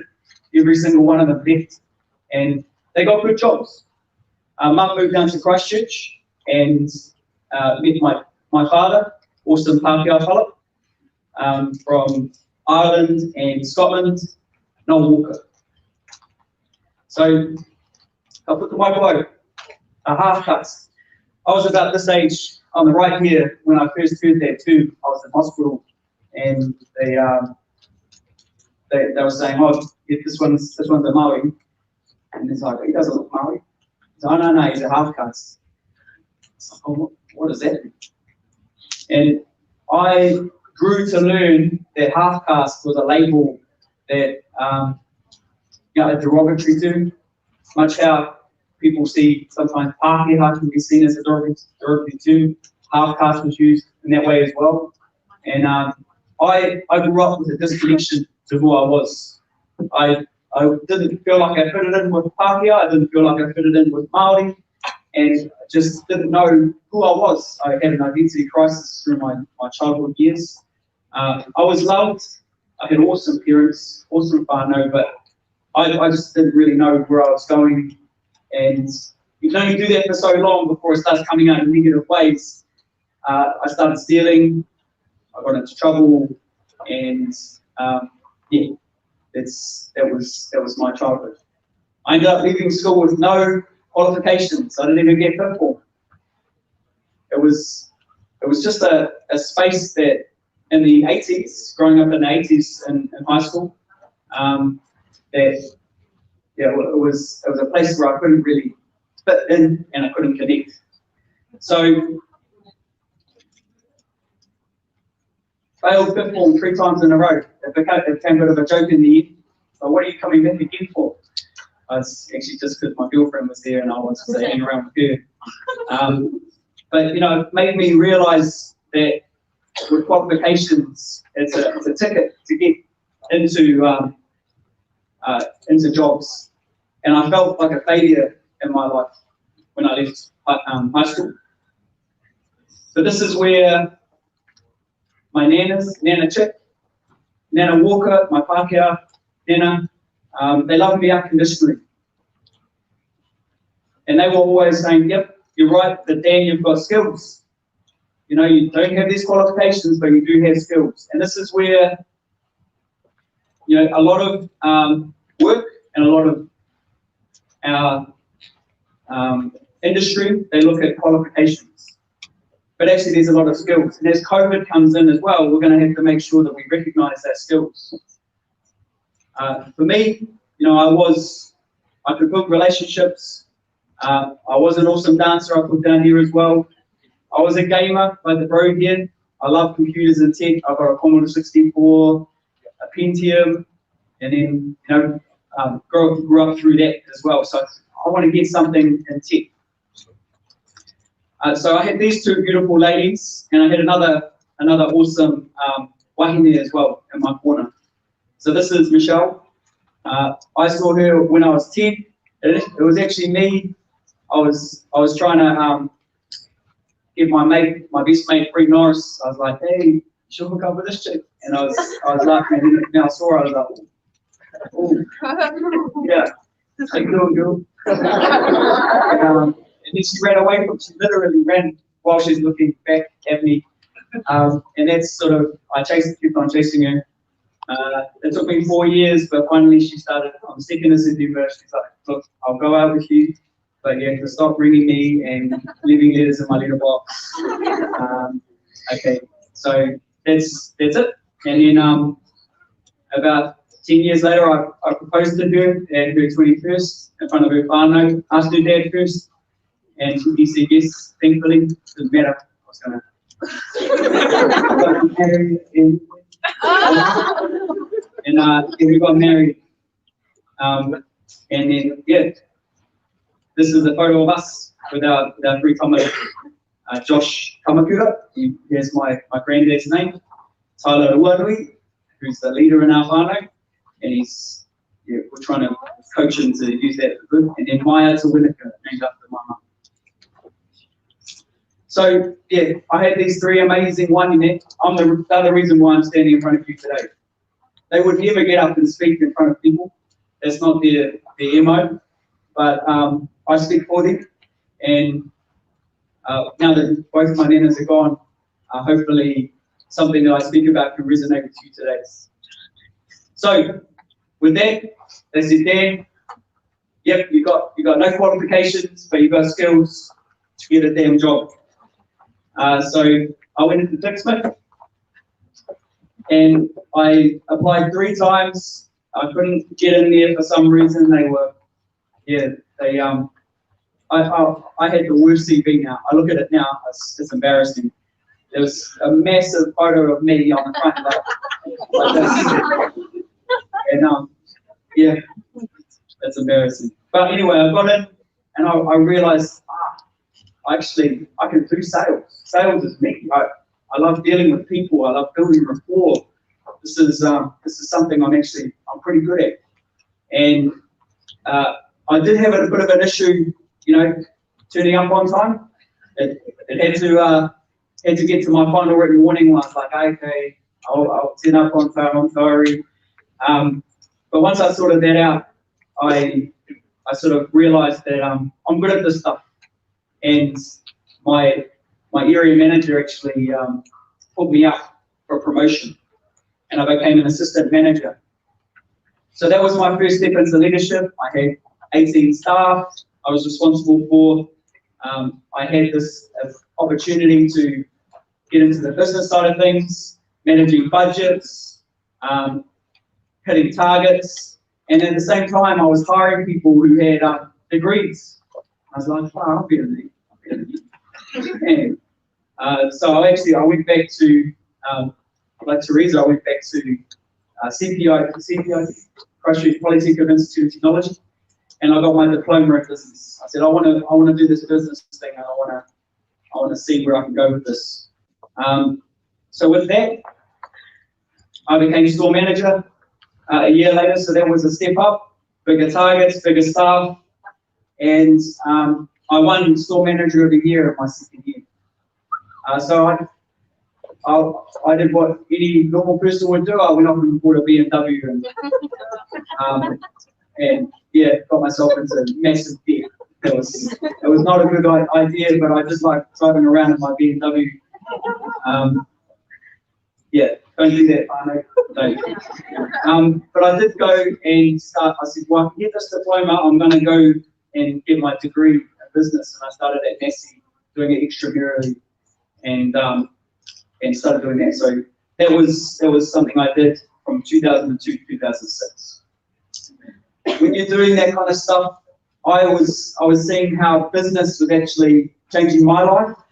I could afford to buy a house. I could afford to feed my whānau and even have money left over for other whānau.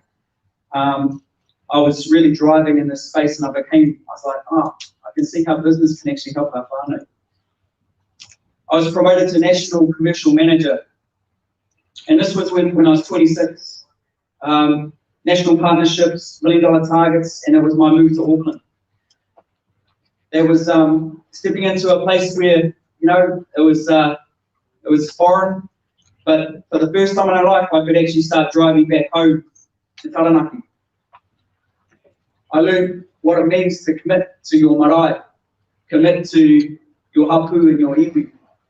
And through a range of steps, I ended up being put onto the board of my tautuara at my iwi. And I've been there ever since. Over 10 years, I've been in mahi aroha for my iwi. And it's, I believe it's like pounamu. The more you work with it, the more you wear it, the more beautiful your life becomes. After that, I stepped into Noel Leeming, and I was National Sales Manager at Noel Leeming.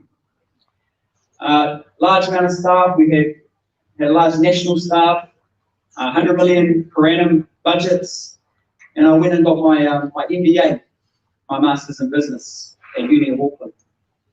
So all of this I was doing while I was working, I was studying. I did find it really hard. That's why I sort of say, yep, I didn't do well in school. And, some might say, well, sweet, I don't need to do well at school. Well, it's easier if you do it earlier than having to do it while you work. So I do recommend you working harder now than working harder later. But yeah, after my MBA, I got my job at Samsung as National Sales Manager. That was my first international role where I could travel around the world with Samsung, hang out with the bros in the US when we do a launch, go to Korea, and I loved it. It was an amazing job, and a big job too. With the international space and with Samsung, we actually would bring the global CEO of Samsung to New Zealand. We launched Samsung Smart Schools, and we did a big corporate for him. And I saw the head-heart connection with him, and he's like, we're going to fund 30 Samsung schools, and just make that call because he had that kind of budget call. And I realized then as well that, hey, we can do stuff when we bring our culture to the fore within these business contexts. At the same time, down the bottom here, I was awarded. We did some cool stuff with my iwi.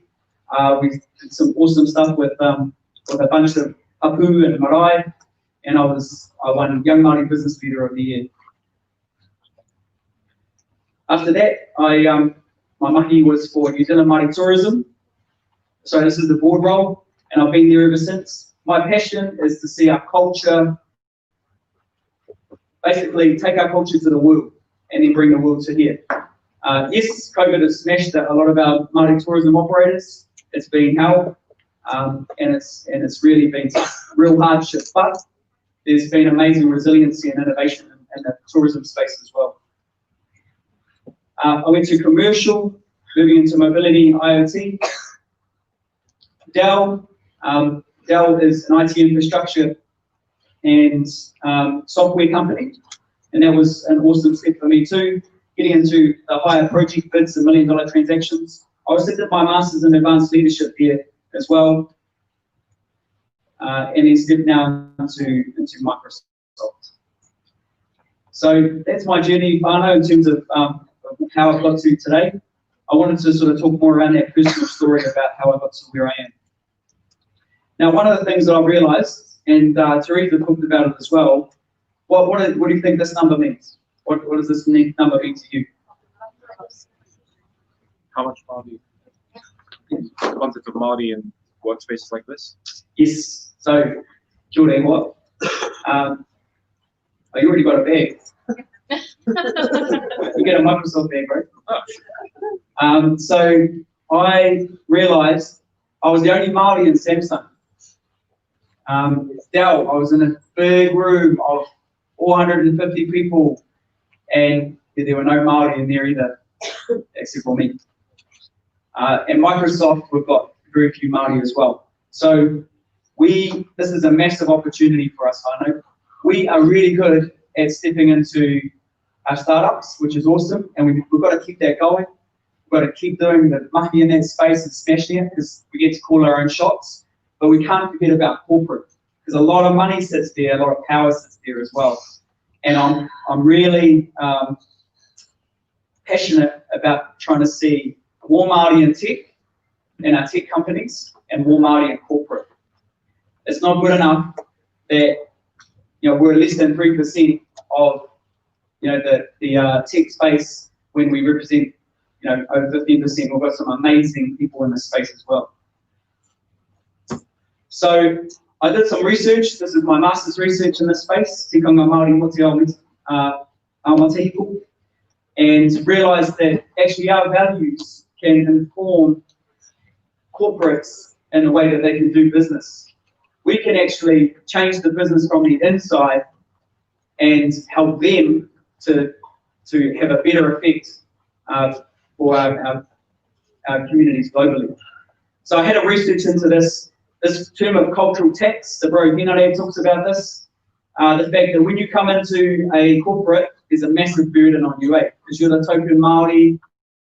They're like, oh, can you help us out with this? Can we do this karakia? Can we do this welcome? The other one is the fact that you're one of the only few people there, so that's hard. It's hard to be one of the only Māori in a corporate. And the other one as well is the values misalignment.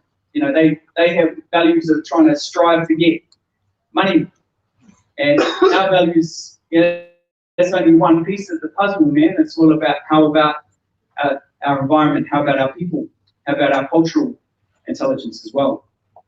The other part of it is low trust. So the bro Jamie Beaker talks about the fact that we've got to build up more trust and more people in the tech sector who we can trust.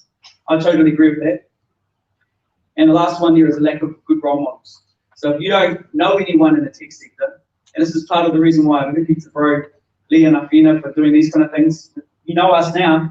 If you don't know people, then you can't see yourself reflected in the tech sector. You're not going to go for it. So COVID has pushed us to a whole nother level. This just came out from the World Economic Forum. I did some research for the bro because he's like, make sure you put some stuff in there that people can take away. 70% of the new value created in the economy over the next decade will come from digitally enabled business models. All right, 70% of the value.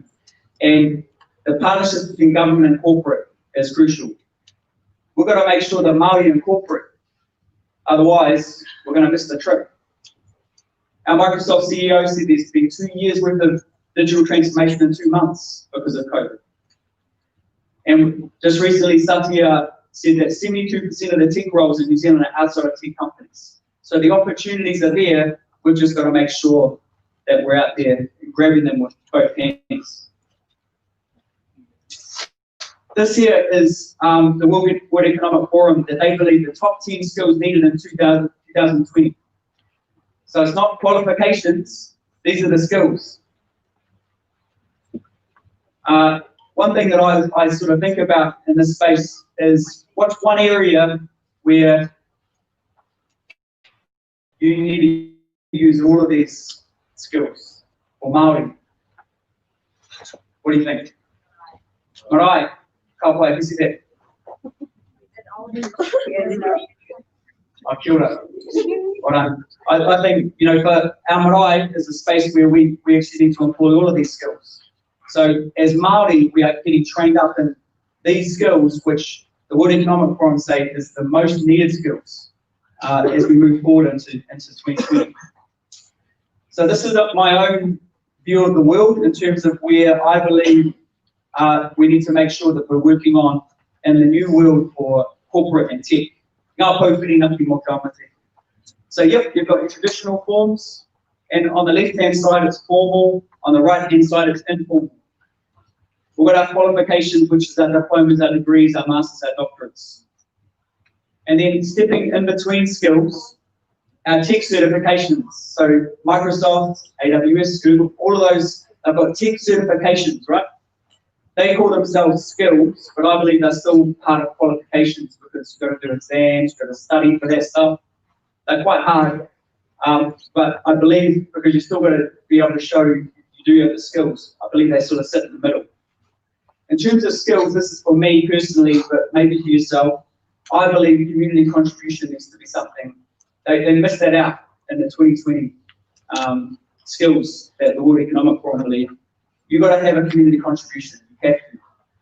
How are you contributing to your whānau, hapu, iwi? How are you developing your relationship capital? How are you understanding governance?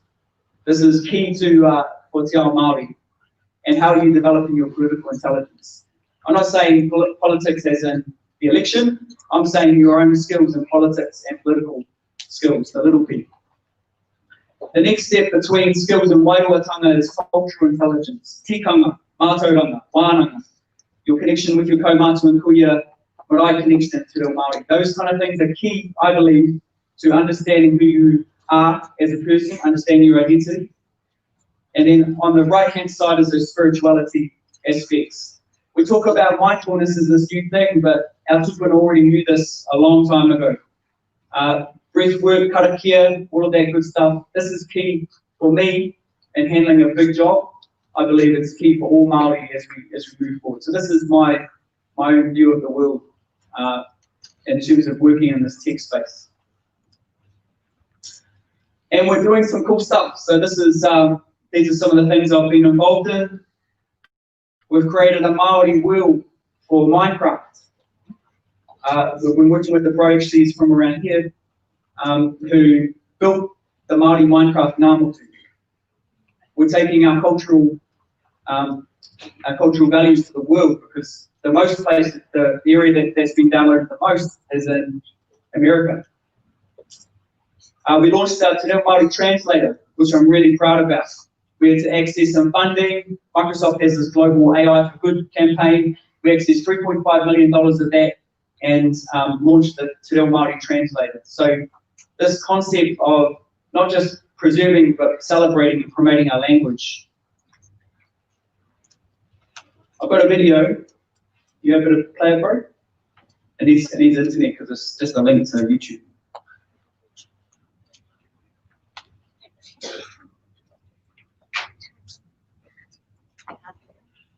No, oh, you got to say enable external sources, but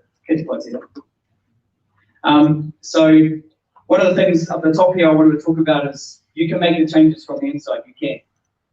I know a lot of us don't want to go into corporate, we don't want to go into tech, but people like Teresa, you can make good on that cultural text. It goes back both ways, I believe. And that's part of why we're launching this Indigenous at Microsoft. So over the last 6 months, I've been pushing Microsoft to say, hey, what is your engagement strategy with Māori? And I wasn't satisfied with what I got here.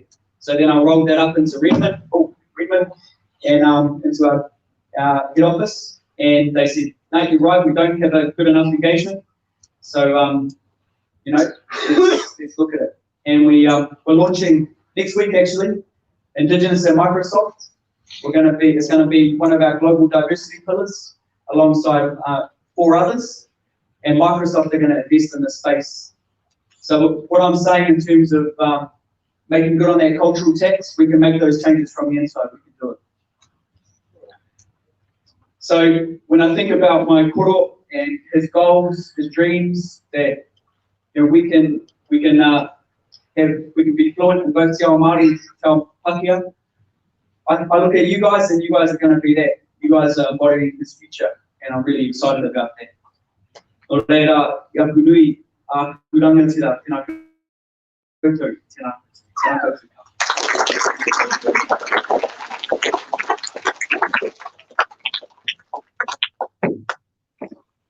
Thank you very much, Dan. Pātai a koutou. Shake. How tēnei kupu to corporate? What is corporate? Oh, sorry, I'll grab that microphone. The corporate Pākehī. Yeah, well, that's what it gets used as most. Ka pai. Pākehī. Ka ome. All right. Thank you very much, Dan. Tāi kōrero whakamutunga mō tēnei wāhanga. We realise we've got some exciting things coming up after this. Kaurangi and Shane Milne are creative entrepreneurs and business owners of Arataua, a Rotorua-based media, marketing and communications company. Having worked in television and also marketing industry before, they decided to create their own one-stop shop business for clients and organisations needing support in visual creations for online and also television.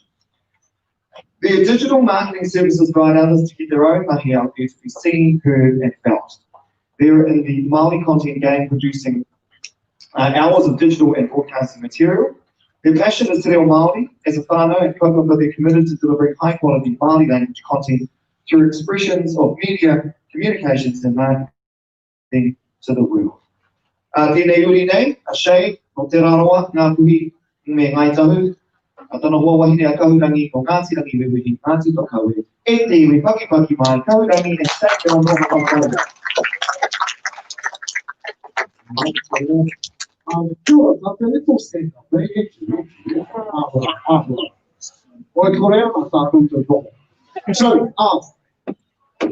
So we're going to have a quick game then. So, first down play Simon says. Yeah.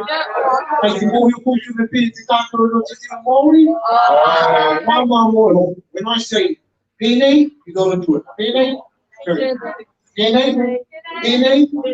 When I say pena, you don't follow. Pena. Easy. We're going to practice, eh? E kia ngā haimona, e kia ngā motu shade, e pene, pena. Don't do pena. You do pena, me no. Here we go. And then we'll see which Tura is the best. And if an old person beats you, then you're terrible. Here we go. E kia ngā motu shade, e pene, pena. Pena.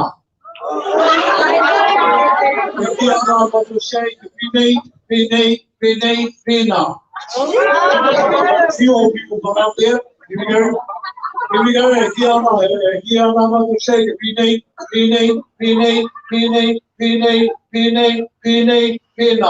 ora. Just so you fellas know, this is still out there. If I go pena, and you go, still out. Here we go. Kia ora, want to shake it. Pena. Kia ora.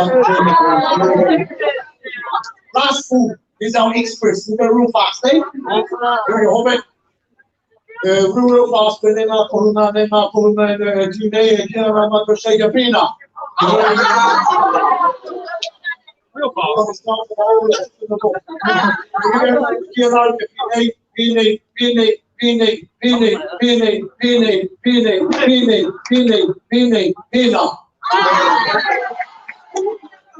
Last one.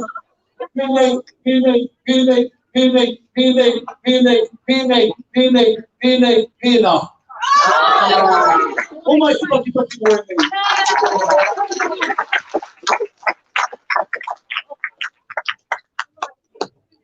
no later.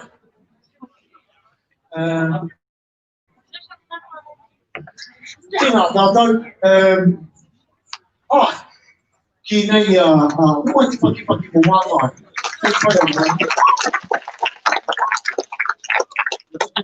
O ia te kai kaurau te rānei po reo ka hare mai, tina te kore ria. Te hui o ngā mai hara hore mo.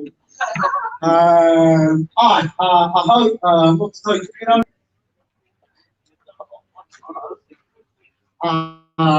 No te tau te pira hoi no i tupu ahau. Ki roto i a tāmaki, ki Manurewa, me Otara. I grew up in Mates Road and Pūtiri Roads, then I get to go to Manurewa. Tapu whānau, iau e Haipurana, E tuku māma tuku whānau katoa he kai ako. I aura haiku nā ho. I aura haiku nā ana tuku māma.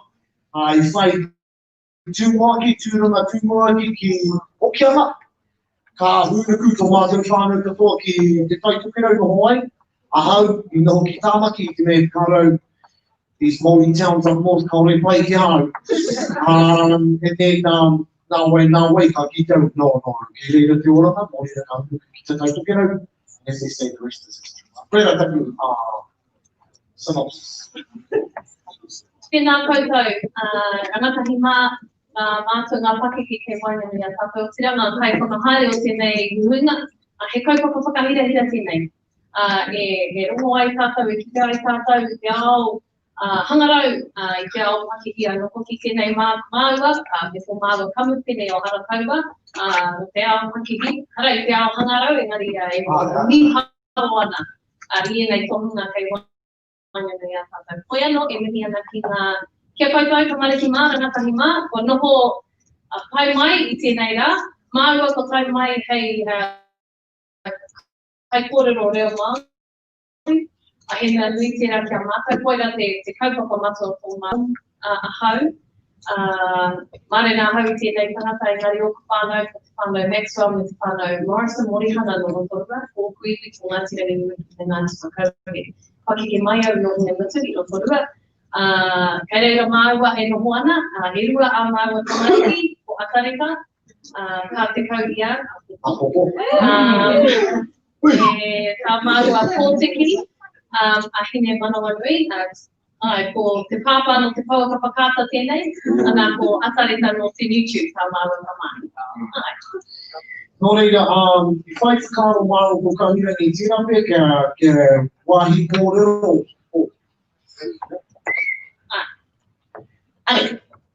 Anei, tā māua kaupapa mō te rangi nei.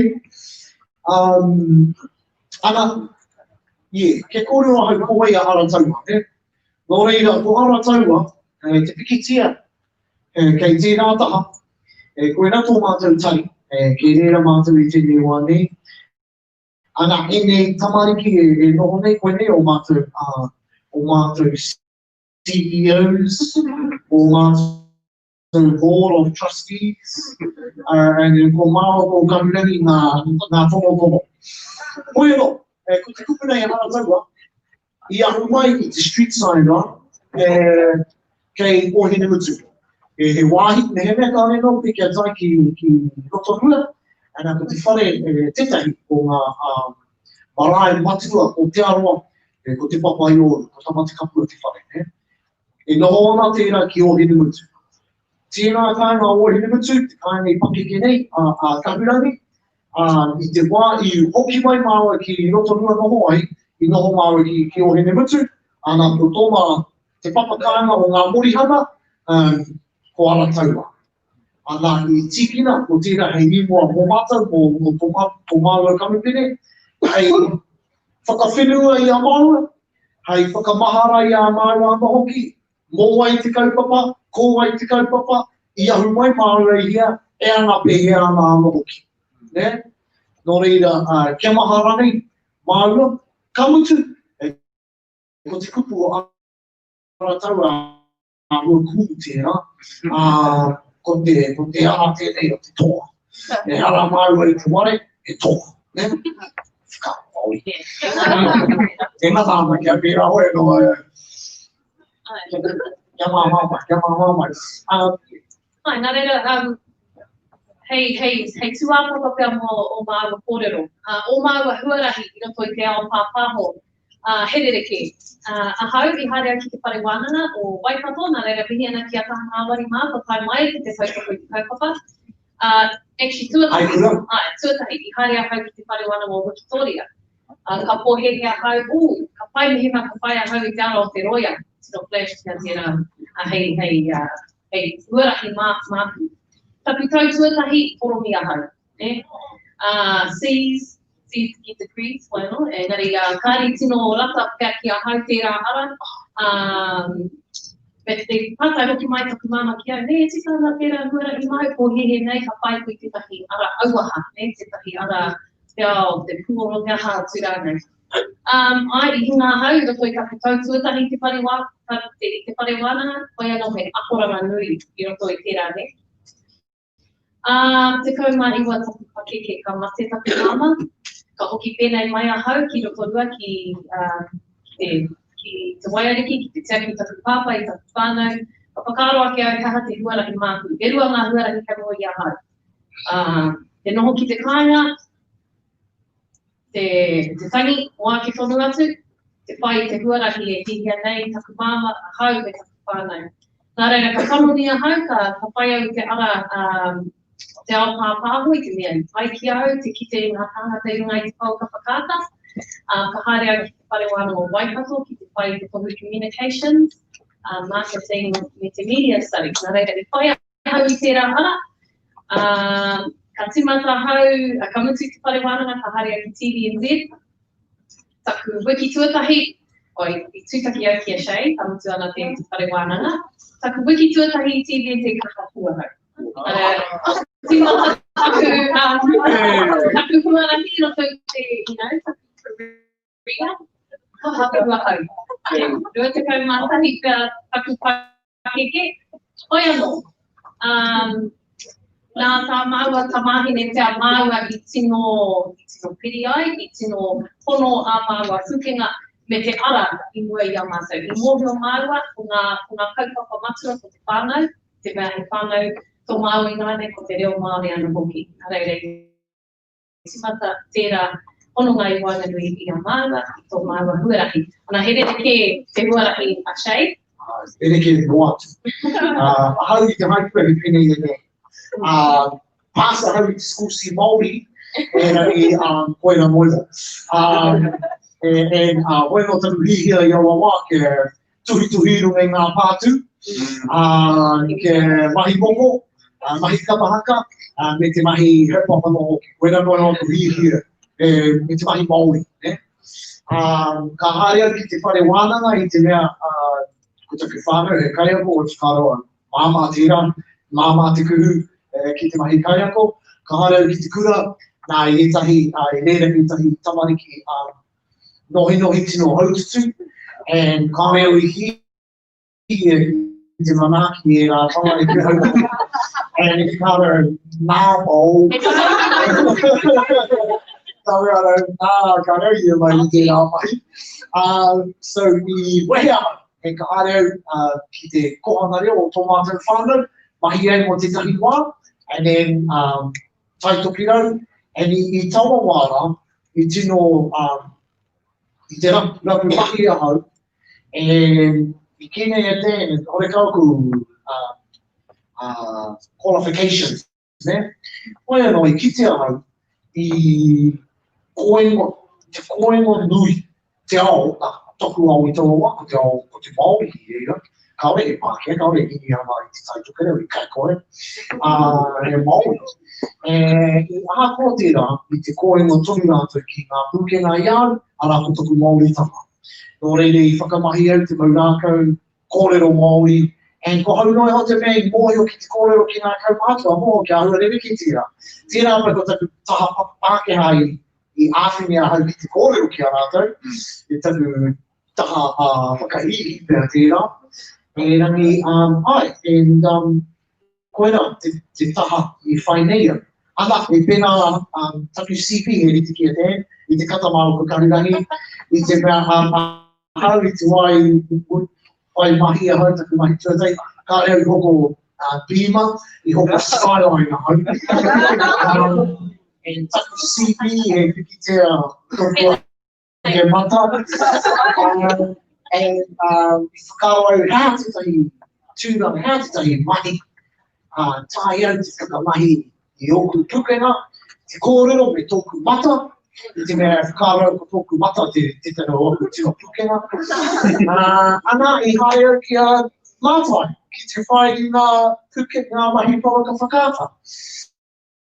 Ana, ki pukanga, mahi rau I rina ni Māori, te taitokerau, mahi ki roto I a pukanga me te mōhio, e tono hau i pukena i au e ahua ma tangata i ana, ka re a mātai pai ki au i tērā wā.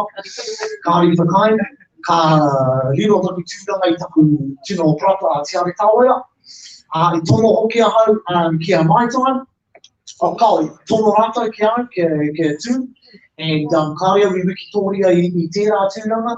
And koe no ka whanake o kupukena i roti te ao pāpaho.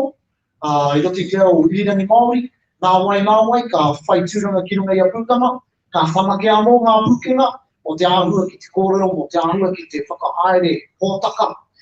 Mo te āhua te reo ki te kōrero. Kātahi ka whai tūranga i tini te iwa. My time ki a INTV. Nā whai tūranga hau ki reira ki TVNZ. Nā, i au e whikawana tino kūra hauri. Tūtaki au ki taku puti ki a kawirangi. I reira hoki a mātai i aua wara. E moi anga i runga i tama couch.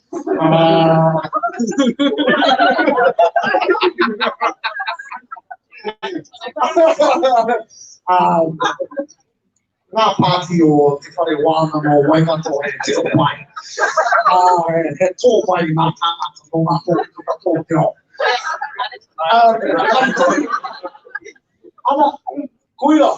And then fast forward mai, ki kone ki ara taua, koira o maua huarahi.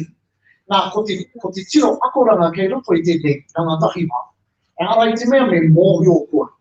Haha, te whainga. Ai, ka tae koe te are i roti te kura, whakapaukaha, he geo a kahirangi, first class honours i roto i te whare wānanga, he huarahi miharo tērā. Kaua e takahi i tērā, i te mea he huarahi a tāhua tērā. E rangi ara mō te tahi ati huarahi e tāia ana, kamutu he rui ngā akoranga ka kei roto, mā te ū ki tēnei mea, ka mahe ake pēr ngā taimahata ngā tōna. Tātai tātu. Ko wai kei te mōhio, haha tō hiehia ka mutu ana te kura. Whakaturia mai tō renga.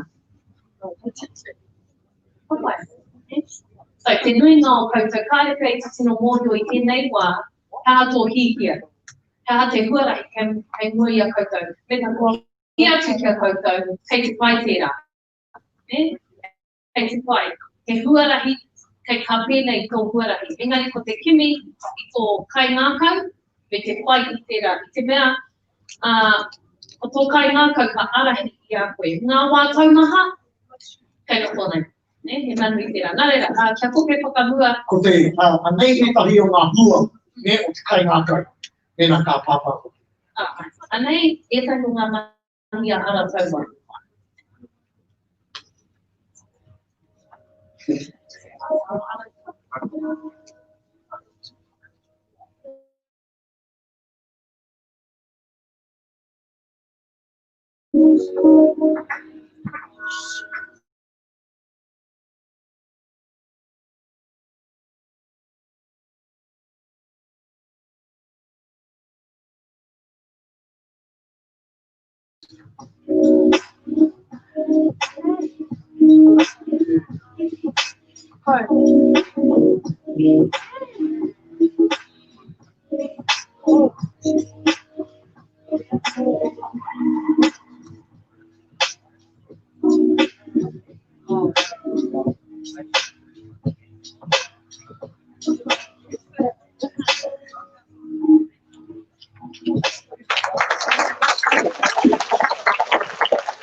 Yeah, so ko tō mātou mai, kei konei a Max, kei muri rai, kai mahi a Max, wāra taua. Ko tā kara taua mai, ai, ko tētahi taha, e waihanga pōpaka, o te pōka whakata, me te ipurangi a hoki. E rangi ko tētahi atu taha, ko te taha marketing and comms. Nā hea tērā. So, e rua ngā taha o te ao pakihi, rehe nā he pakihi hanga mea, products, ka hoko atu i o mea. Ara taua he pakihi rato mātou, services, whara ka mātou koha ki te ao. Ana koe rā mātou pekari e toru ko te hanga hōtaka, ana ko ki te koutou i ētahi o e rā mahi. Me te āwhina i ētahi ki te whakatairanga i a rātou mahi. Nā reira, ko ki te koutou i a kaupata reo, ke raro rā, ko te tāhungu o te mātauranga kei kone, e mihi nui atu ana ki a rātou. I āwhina i whai wahi mātou ki a rātou ki te tautoko ki tērā. Whakatairanga i tērā kaupapa. Te kaupapa mihano tērā. I ki te hoki koutou i mua, ko te rau ora, tō rātou i mua, ko te rau matatiri. Nā, i tā mai rātou ki a mātou ki te ki, ko taku āti, ka korora noa au mo te āhuranga o te āwhiko, te whakamahi tō whānau. Koe no, ko taku āti te rangatira o tērā kaupapa, nā ka tā mai e ki a māua ka ki, koe ke te hihia a hau kia āwhina koe a mātou kia mōhio ngā iwi ko mai mātou. Nā, ko tētahi o ngā raru, i poe ngā iwi ko te rau matatini he rōpū kamahaka. Nō reira ki a āti a tēne tini koe tō ingoa. I te mei, e kēne ngā wai atu i te iwi ki a rātou ki te ki. Kia ora, kei te rapu tikiti mātou o te matatini e tū mai ana e rā tuahuanga.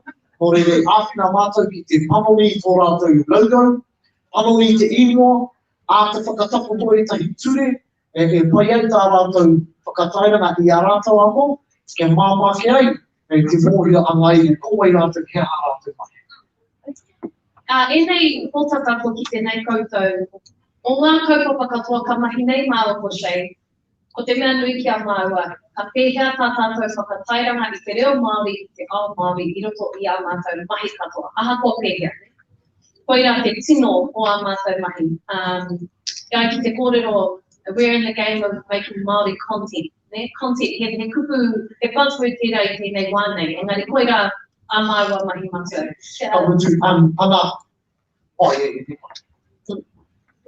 Anei, tō mātou pātū tēnei, tō mātou pakitara i tō mātou i tari, āua pēnei i tērā ārai pangora te rahi, ki pātū i tō mātou tari, koe nei o mātou mātāpo.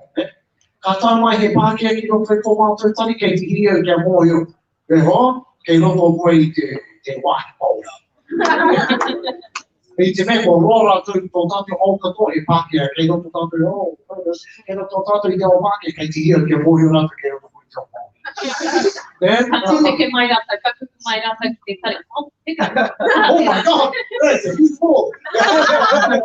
Toi anō, ke whakamahara hoki i a mārua, ne? Kaha te kaupapa,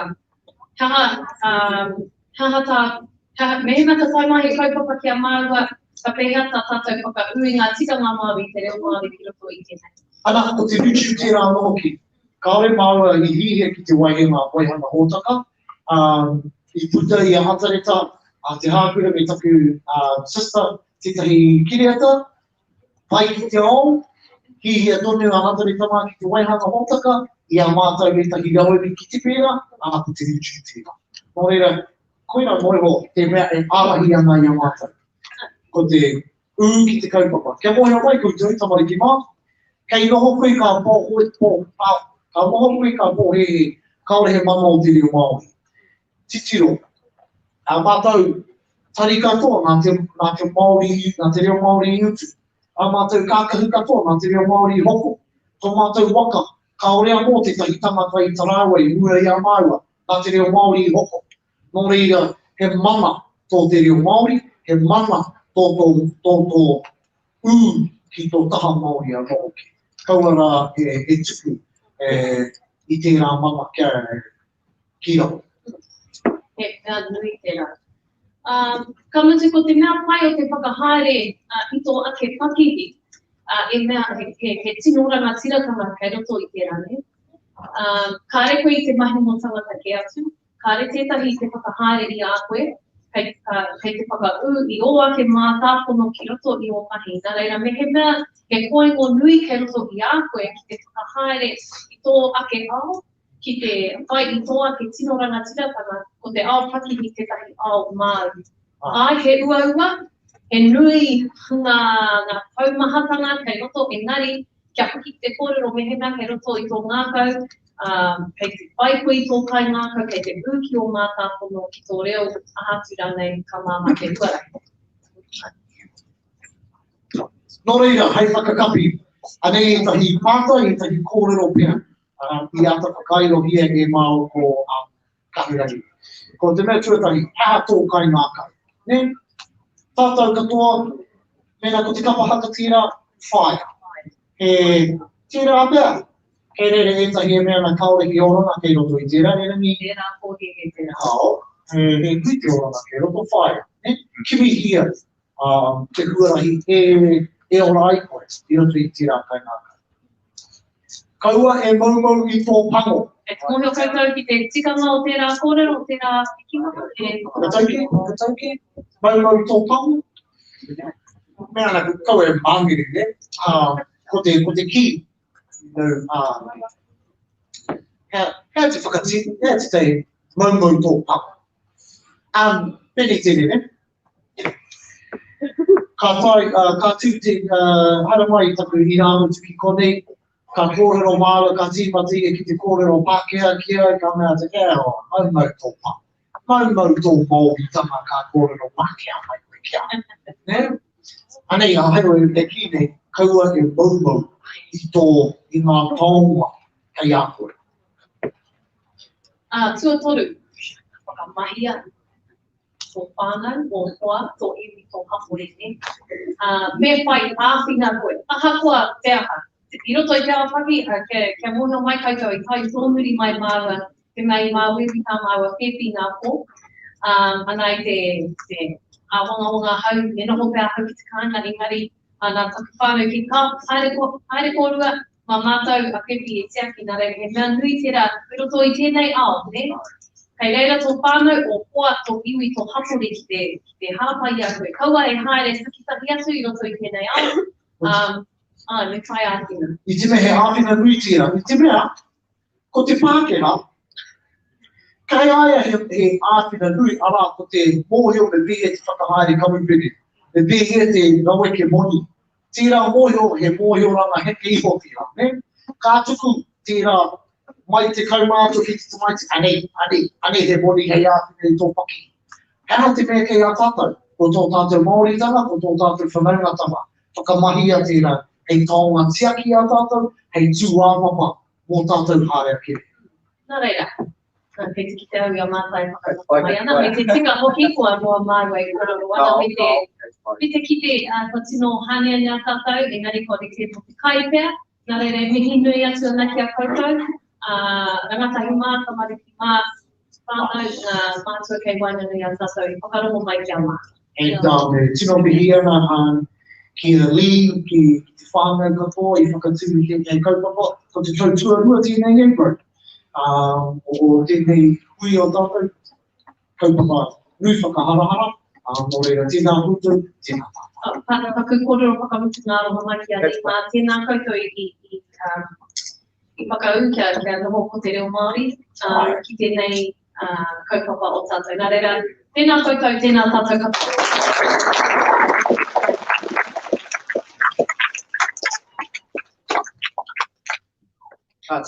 Kia ora mai no tātou. Kia mana wanui mai ai, ko hipa atu tātou i te wā i whakarite ai. Koe no, mihi tonu ana ki ngā pūkōrero nei, kia hiria, kia Dan, me te tokorua nei, te tokorua autaia nei. Ho mai no te paki.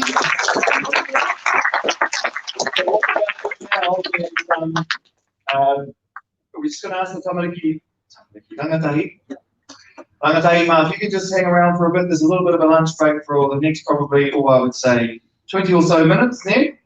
And then we'll move you out into your rangatahi session. And then we're going to break put the whānau and educators session together.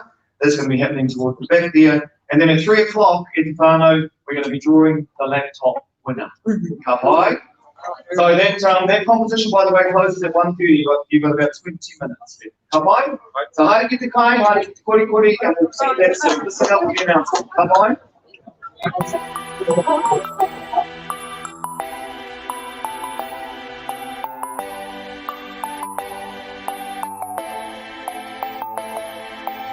So Ko Māui Hāngaro was an event that was focused on our youth on our rangatahi. We hope to inspire and motivate and ignite our youth into the tech and innovation space, basically. So we've brought along 10 Māori tech entrepreneurs, most of them at the top of their game, and the hope is that if our youth are able to see Māori that are being successful within the tech and innovation space, they can aspire to be successful as well. So basically we're just a crew of young creatives that were keen to make it in the world. At the same time we wanted to figure out how we can do those sorts of things but be living with a bit of purpose and, I don't know, venting our creative energy. I went back to school after I was a failed lawyer, failed politician, failed cook. I thought, I'm going to be an animator. You know. Surely you can't fail animation, surely. I think that rangatahi Māori are the future of NZ Tech. So as far as I'm concerned, the more people that are participating, it's the fastest growing industry in New Zealand, the better. What we need to do now is work really, really hard to support them, know that they're valued and know that they have a place in the tech industry. As Māori, I believe that innovation and collaboration is a part of who we are. It's not something new, it's not something we go to school to learn. It's something that's in our genetics, it's in our DNA, it's in our bones. It's just awesome to see how people start off from the bottom, you know, and work their way up, and it's meant to just see all these Māori, you know, striving for greatness, and you know, that's what really motivates me in life, yeah. So I've taken a really crazy path to get where I am today. I've made heaps of mistakes, but I've always been committed to finding what my passion was, and I think when you do that and you can unlock that, you can do something really meaningful for you, but also for the rest of our communities. You know, in a couple of decades' time, we're going to see a massive change in the nature of work in New Zealand. Jobs will be lost and change entirely. What we need is to ensure that we have creative thinkers. I can't think of a better place in the world to foster that creativity, that innovation, than in Aotearoa, starting with our rangatahi. We're going to lead the world.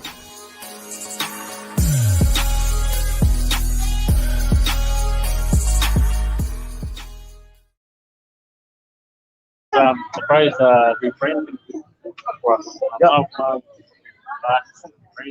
Yep.